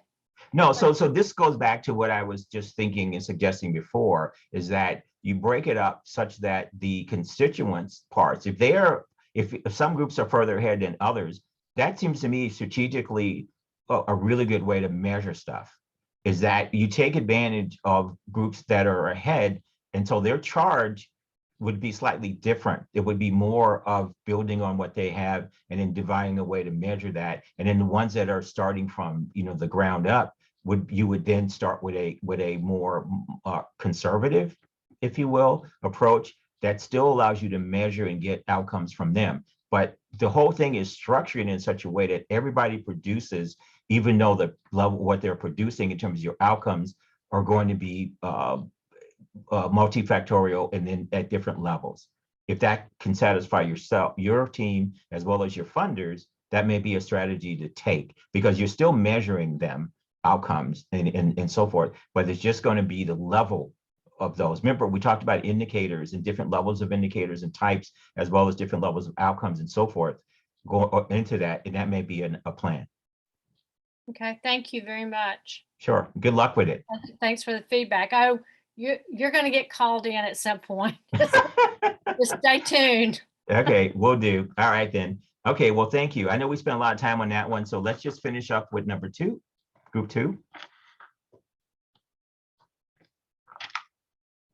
And thanks to our team is Christina, Tamika, Larson, Elsie, and Lauren. If you could give Tamika the co-host, we'll let her present our results. But let me give you the big picture of this project. This is the Henderson School Alumni Association Trust, and we have purchased a school, 20 acres of land, 76,000 square feet, about 45 classroom and elementary, and a high school, and a gym and athletic fields. And our vision is for the Henderson Academy and Community Workforce Development Center to provide lifelong learning support and resources to the students and the community. Our mission is to transform and repurpose the old Henderson High School and elementary school to a community workforce development center. And our objectives is to establish 5 centers in that school based on the United Way community-based needs assessment for family, children, and community well-being. And those community centers will be education and training with emphasis on STEAM, that's science, technology, engineering, math, and community center for job creation and workforce development, community center for business initiatives and entrepreneurship, and community center for adult and youth programs, and the community center for health and wellness programs. So I'm going to turn it over to Tamika and let her present the results of our discussion. And it was very helpful to have the team to work together on this because even though you may have a clear vision and a mission to break this down into the details using that worksheet that you gave us, it was very helpful to have some other eyes and some other ideas come to that. So I'm going to turn it over to Tamika. Okay. Given the mission of the project, the group determined that there were 2 separate goals. And the first was to transform and repurpose the old Henderson Elementary School into the development center. And then the second was to offer the programs. So we mostly worked through goal 1 because during that conversation, we determined you can't really focus on goal 2 until like the fundraising and the building of the center took place. So the objective 1 for goal 1, the target was community members and key partners. And that involves like the fundraising and the building of the center and repurposing. So then for the key changes, one of the things that he wanted to accomplish was to raise funds to make the space ready for their Boys and Girls Club. And that needed to be done before the fundraising efforts that will be required for the programmatic expenses. And so there are 2 different fundraising strategies happening under that first one. And then the actions that you take, they already have a grant writer, and the plan is to initiate fundraising projects and partner with the City of Jackson for the CDBG grant, which will help for the renovation funds. And that money is specifically for renovation projects. Phase 1 ends on January 30th. And so the 1 complete goal almost is that X amount of dollars will be raised for project renovation by January 30th as part of phase 1 in order to complete the Boys and Girls Club addition to the building. And this is where we kind of got stuck on step 3. So the group wanted clarification on what was best to go there and whether it is the amount to be raised by the end of phase 1, or is that number something else or percentage? Okay, so could you go back to all the way to the goal 1, please? Mm-hmm. All right, so I would suggest that the way that you've stated your objectives are more task than objectives. In that these are just tasks. These are just, activities, things you want to accomplish per se.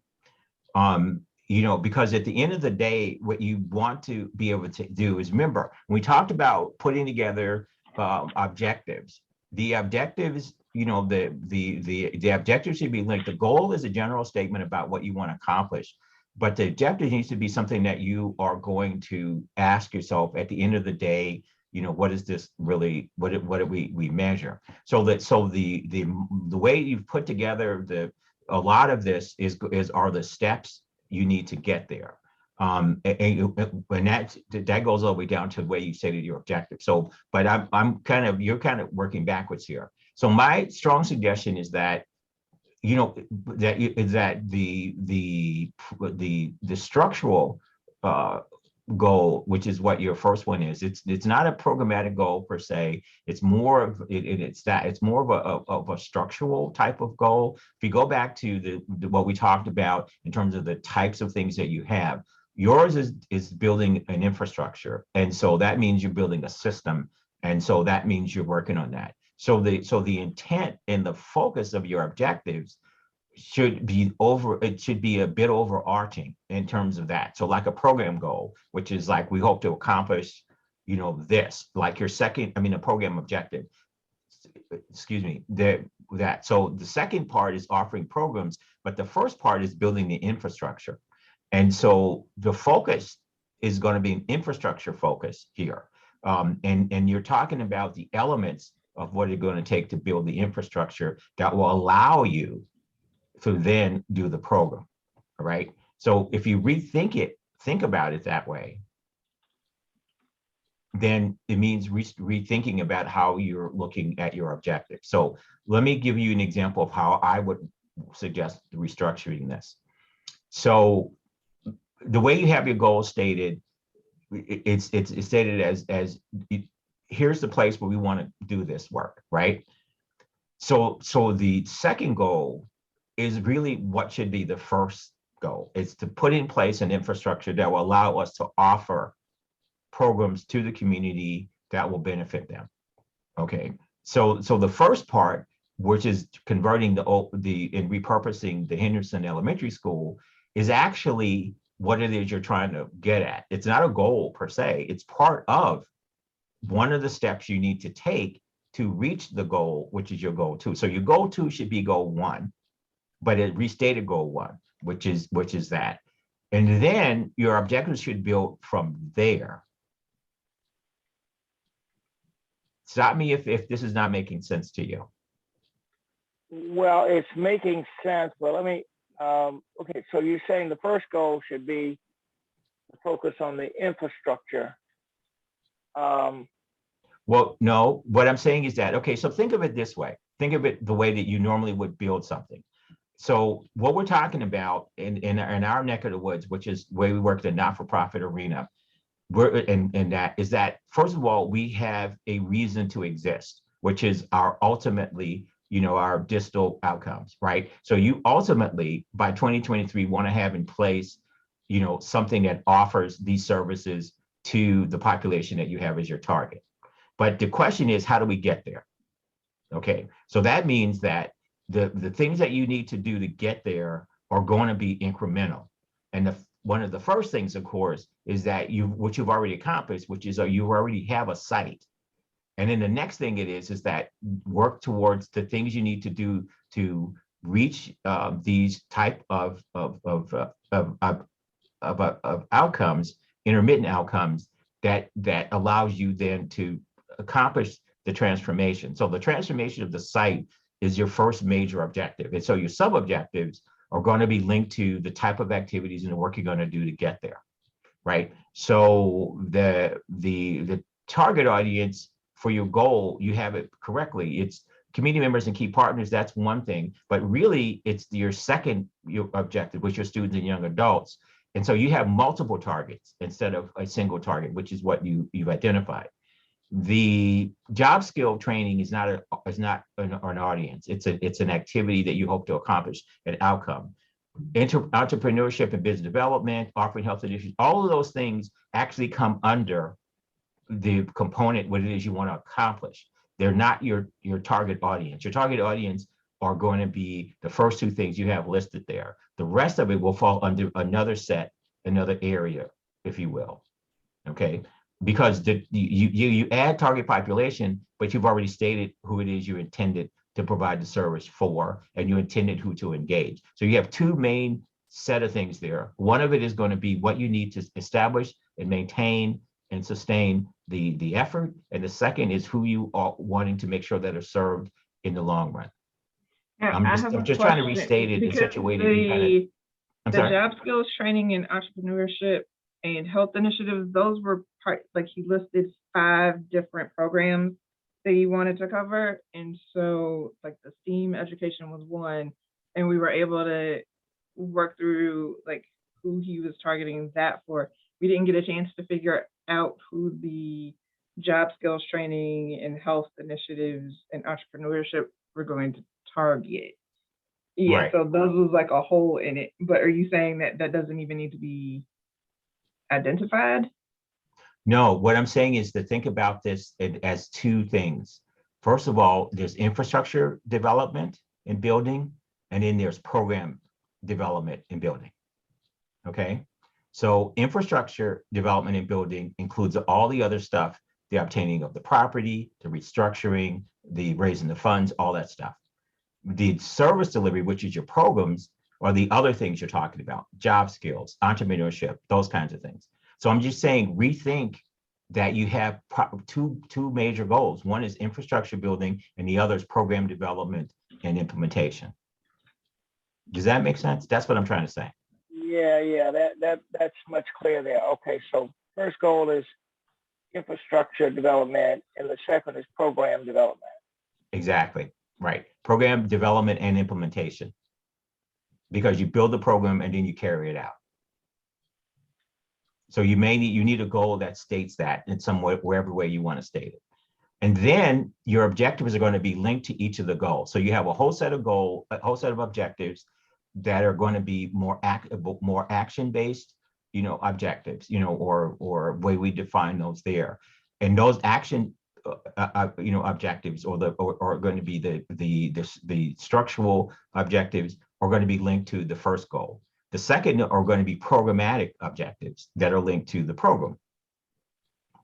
And then you write that way. So what I'm suggesting is that you take what you have, you go to the manual. We talked about the different types of objectives. You talked about that, and you break them up into two, sets of activities. One, and they will be, one of them, the first one will be both at the beginning and then continuing. So your infrastructure is going to start with all the other stuff you mentioned, but the fundraising is going to be ongoing. So you have those, and there's going to be both. So they're going to be proximal and intermittent ultimately. The second one is the programmatic, which is just going to be a whole process set of intermittent types of activities and work. So what I'm suggesting is to rethink the way that you structured this such that you are focusing on infrastructure that is going to be both proximal and ongoing, and then programmatic that in and of itself will be mostly start and then ongoing.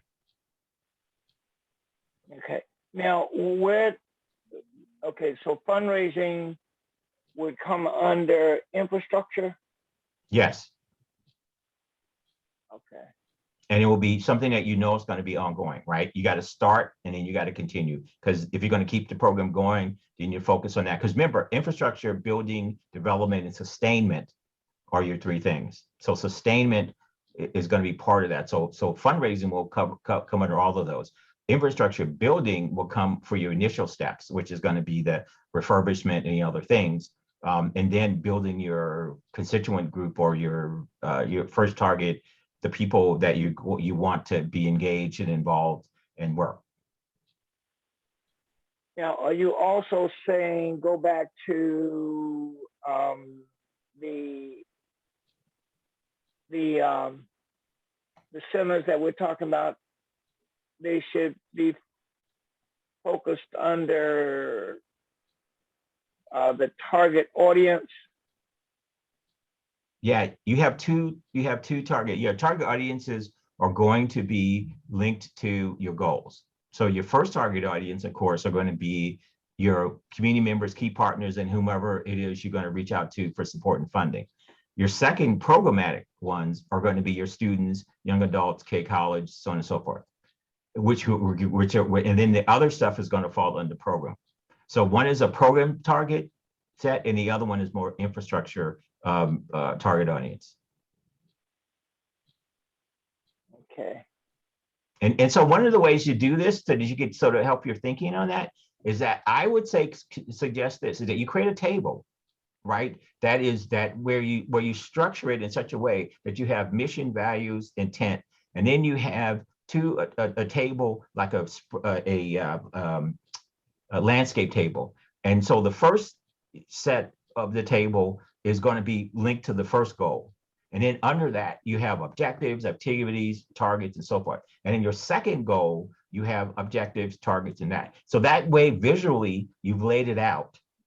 And you can see that. That will be linked to your timeline and your efforts on that. That's part of, remember we showed you that in the planning discussions that we had, how you lay out a plan, how you structure that out. That goes back to what we talked about in the planning structure. If that is making any sense. Yeah, but let me go back to that second point you made, values, and that goes back to where we got stuck. What do you mean by values? Well, values, remember, we talked about your values are your philosophy, why it is that you're doing this in the first place. What is driving you? Why did you come up with this? What is your, what do you want to do? And how does that fit with what you believe, should be done, can be done, ought to be done, so on and so forth. Those are like, those are values. Those are what we generally operationally define as values. What we believe, what we think should be done, what we want to support. I mean, what we think should be supported and so forth. Okay. Yeah, you may not be able to measure that, quantitatively, but you can measure it, qualitatively, where people are, you can make a judgment, are they, what they report to you, what you say, is that consistent then with what people believe? Is there a consensus around that? Remember, in the manual, we talk about how to measure qualitative stuff, and values generally fall under the qualitative bit, where you're measuring consensus on what people believe, what they think should happen, and so forth. Okay, gotcha. Yeah, I mean, I know it's complicated, no question about it, and it will take like the library one some time to really think it through. And I know I've kind of given you this three-dimensional chess way of looking at things, but as you know, that's how my brain works. And so what I'm suggesting to you is that I'm trying to give you a straightforward way to look at it. So saying that your first major efforts should be infrastructure building, with keeping in mind that the program is where you're heading. So that's why I'm breaking them up. They're linked goals, no question, but they need to be carried out and separated in such a way that they're clearly being accomplished, that because one will build on the other. And one will be linked to the other. So for example, where does the infrastructure building, when it comes down to say fundraising and sustainment, cross into the program part? Okay. So I don't know if you and Ms. Jones, if that makes sense to y'all or not. Yeah, that makes sense to me. Yeah. See, this is what, yeah. So this is where I think we have I'm really challenged, because normally I would have a whiteboard in front of me and I would be drawing this out for you, so you can kind of see how it works. So me describing it is one thing, but having a visual representation is another. So anyway, what I'm saying is, let me just recap, is to rethink the way you all, put this together. Rethink your goals to make them two. Rethink the way your objectives are there, and link those objectives specifically to each of these rethought and restructured goals. And then if you start with that, you write out what you think, and then this requires multiple iterations, if you will. I can't explain it in one shot. It'll have to be, you write it out and then we revisit it, we revise, and then so on and so forth. So just know that what we're talking about will have to require some level of revision, because you all need to be, I have in my head how it should go, but you all are the ones that are going to carry this out, and you all will need to be on the same page. You need to have a good understanding of it, how it's going to work, how you just see it. Even if what I'm saying is consistent with what it is you already think, you may intuitively not agree with me, which is fine. All I'm suggesting to you is a way to kind of rethink it. So that's all those things there. I'm sorry, it's a lot of information. And I'm sorry, I know this is part of this. So yeah, that's one of the risks of having. One more question. Yeah. Okay.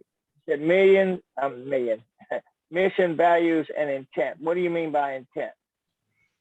But intent has to do on both levels. So for each goal, you need to have a reason why that goal, what do you want to accomplish with that goal? So what is the intent? You have an overall intent, which is linked to your mission, and your values.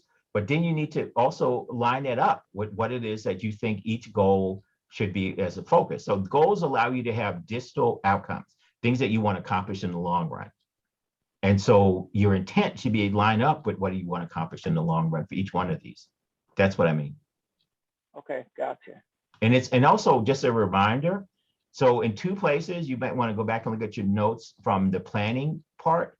And then earlier in this session, I think even in the first session, first set of PowerPoint sessions, I talk about mission, intent, and values. Okay. Thank you. Yeah. Ms. Jones, do you have, Jonas, I'm sorry, do you have any other comments? No. Okay, all right. Okay, so this is to share with everyone. Okay, so first of all, thank you all for kind of sitting through all that. It was a lot, I agree. Second of all, just as feedback on this, so the way that we discussed it, so when, Ms. Kressler and Ms. Roberts and Ms. Rachel, when we discussed this, we wanted to make sure that you had a chance to like really get at some nitty-gritty stuff, but with the understanding that the level of this will probably be not as we would like it to be over a longer period. So giving you enough time to think it through, to sort of puzzle with this and see and resolve some of the vexing elements of this, probably will just get you started, which is kind of what we did today, but you need more time to think about it. So that's an understanding of that. So having said all that, my question would be, the way that we wrote the manual, we try to write it such that it's very user-friendly. And so my question is, honestly, do you all think the way we said, think about this, you may consider this, so on and so forth, in the manual, did you find that to be user-friendly or not? I'd say yes.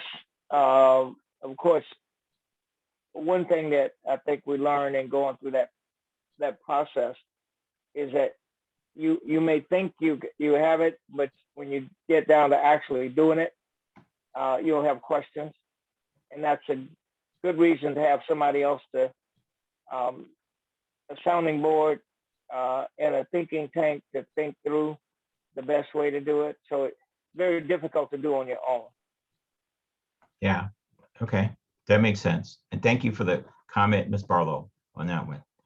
Okay, so I think, what we have, because of time and everything, we've actually kind of exhausted our time for today, believe it or not.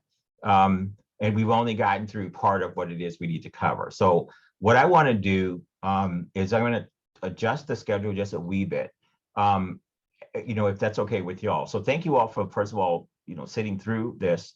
What we will do in our last session is that we still have more stuff to cover, and I'll cover as much as I can. I may not get through all of it, given our level of discussion today. So think about, most of you got through 1 and 2, as far as you got on the exercise, but there's a lot more to do. So what we will do most likely is try to at least tackle 3 and 4 next time. But also just want to go through something on setting up a monitoring system and then performance measures. So that's probably as far as I'll get. This, I may not be able to finish out everything I had planned to do for this training session.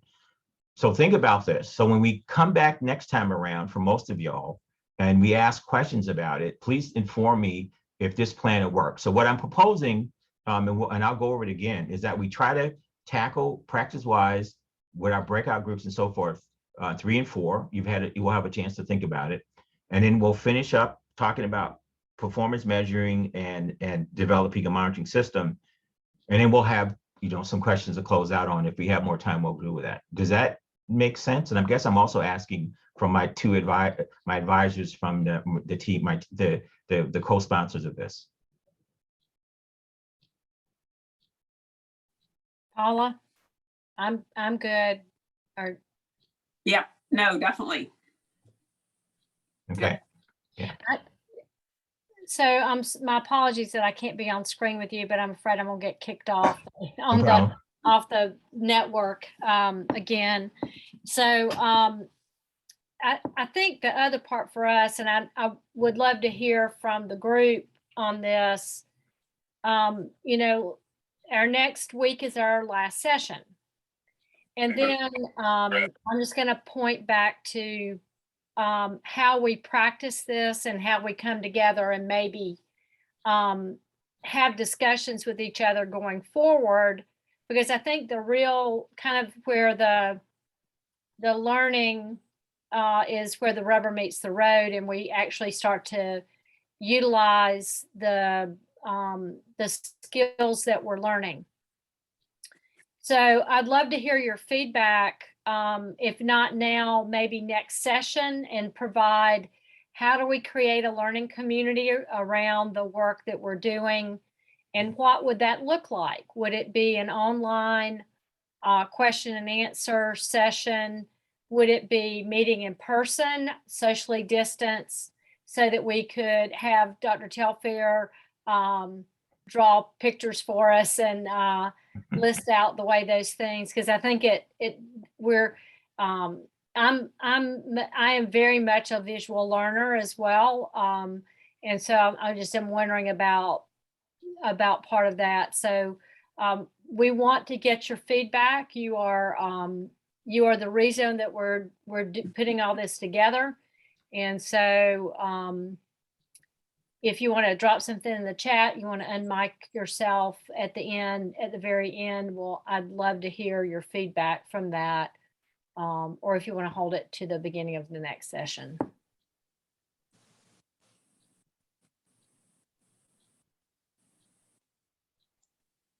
Not everybody at one time. Thank you, Elsie. Dr. Smith. Hi, how are you? Good, good. Thank you again, as in agreement with everyone that has spoken. Dr. Telfair, thank you for wonderful information, time to reflect and just really think about the work that we're doing. In reference to your question, and let me, I guess, put a preface out here before I say this. I know my calendar is full to the max, and I'm sure everyone probably on this call has calendars that are full to the max, but the wonderful projects that I've heard presented today and the work that is being done and planned for the future, it is very exciting. And so maybe one of the things that we can consider as feasible, again, understanding that we all have many, many things on our plate, is after we're finished with this, the last session next week, is creating the groups that have come together today that we'll put into the breakout sessions, if feasible, to continue that work together. I can be honest with you, I am thoroughly just amazed by the project that Mr. Barlow is putting together in his community.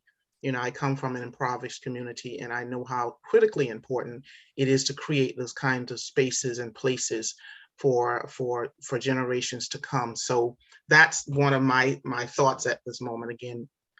Again, realizing that we all have other work to do, other demands in our lives, and are probably, because like you always say, Lizanne, we're such smart people that everybody wants to be, wants us to be serving with them. So again, that's one of my thoughts, that maybe these work groups can continue in some capacity, even if it's just once a quarter.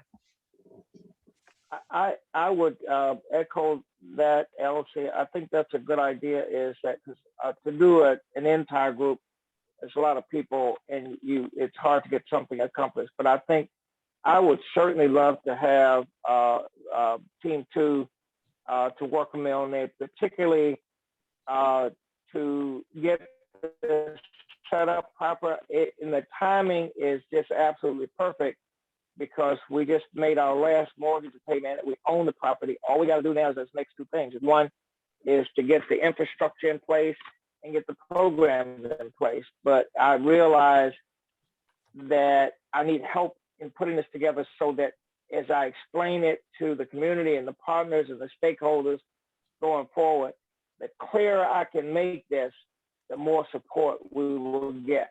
So I would love to have you all to work with us on this going forward.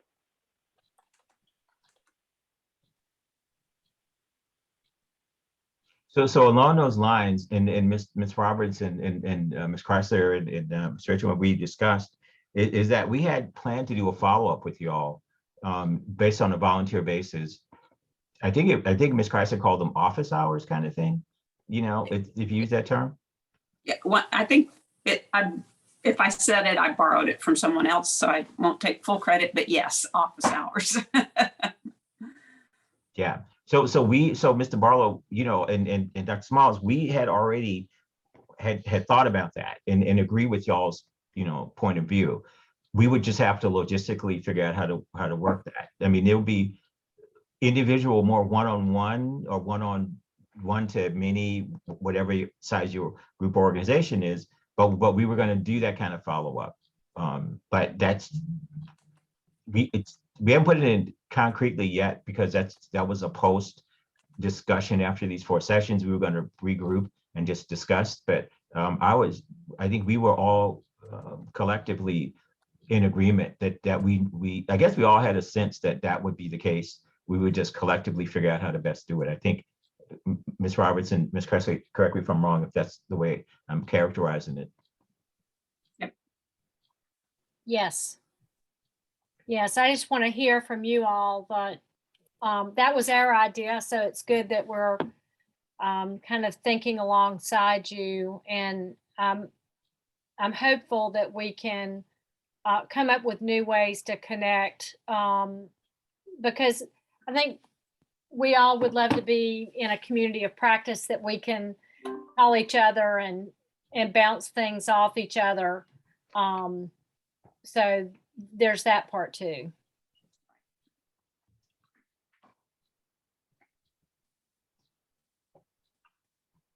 Anybody else?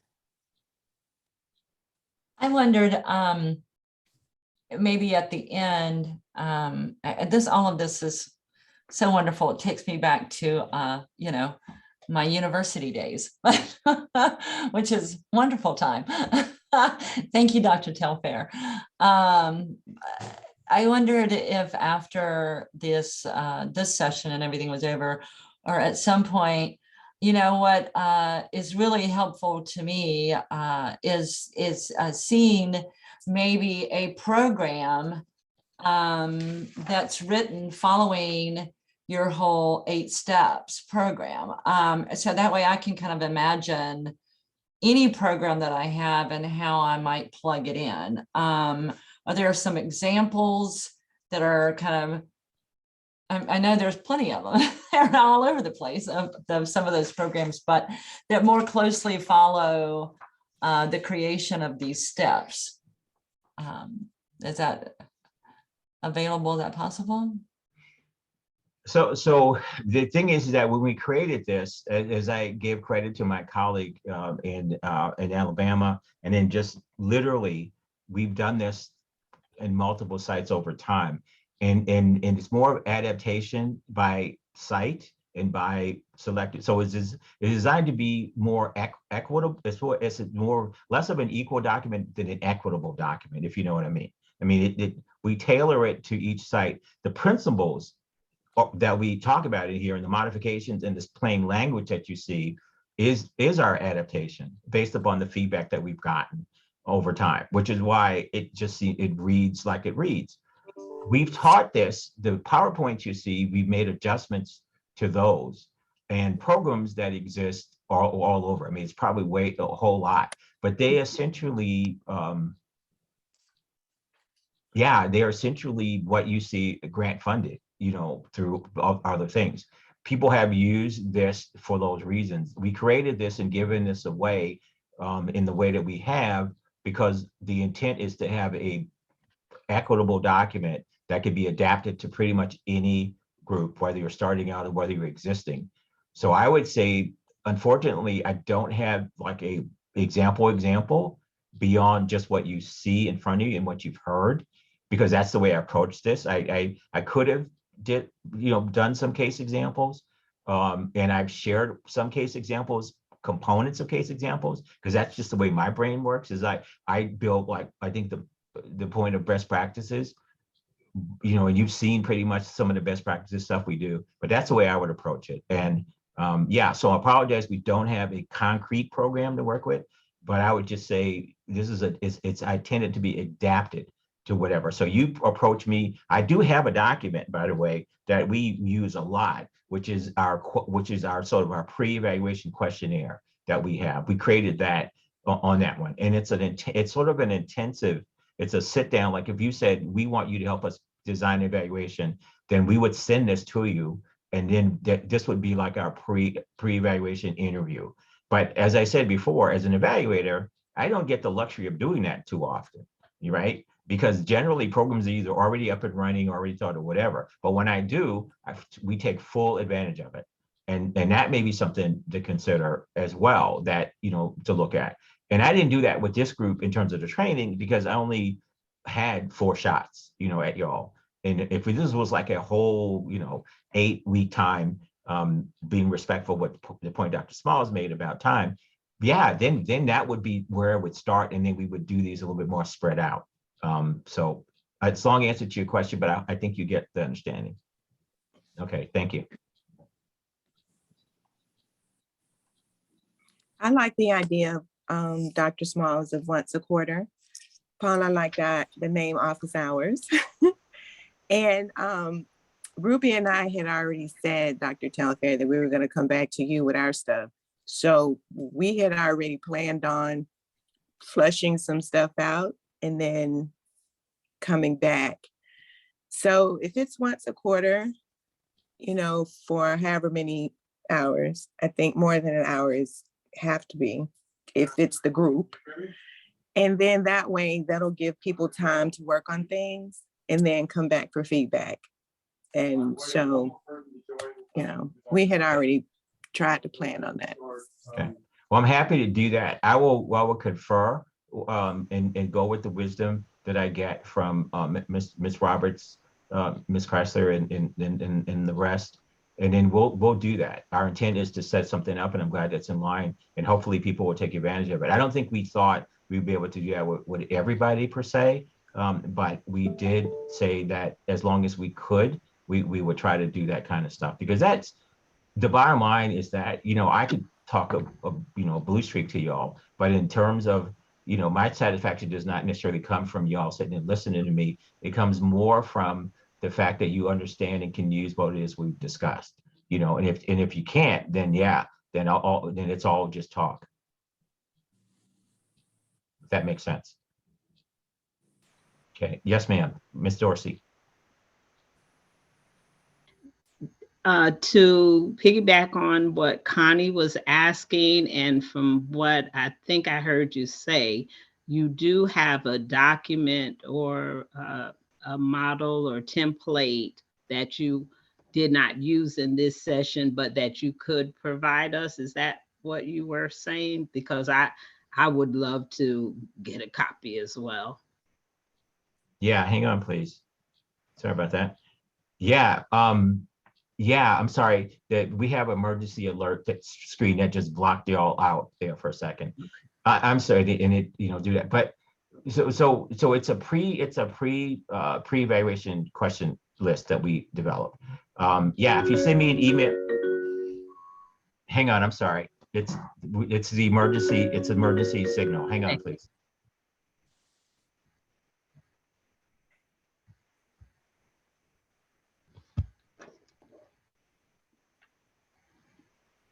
Okay, yeah, so if you send me an email or send it to one of our co-sponsors to remind me, I will dig it out and I will send it to you.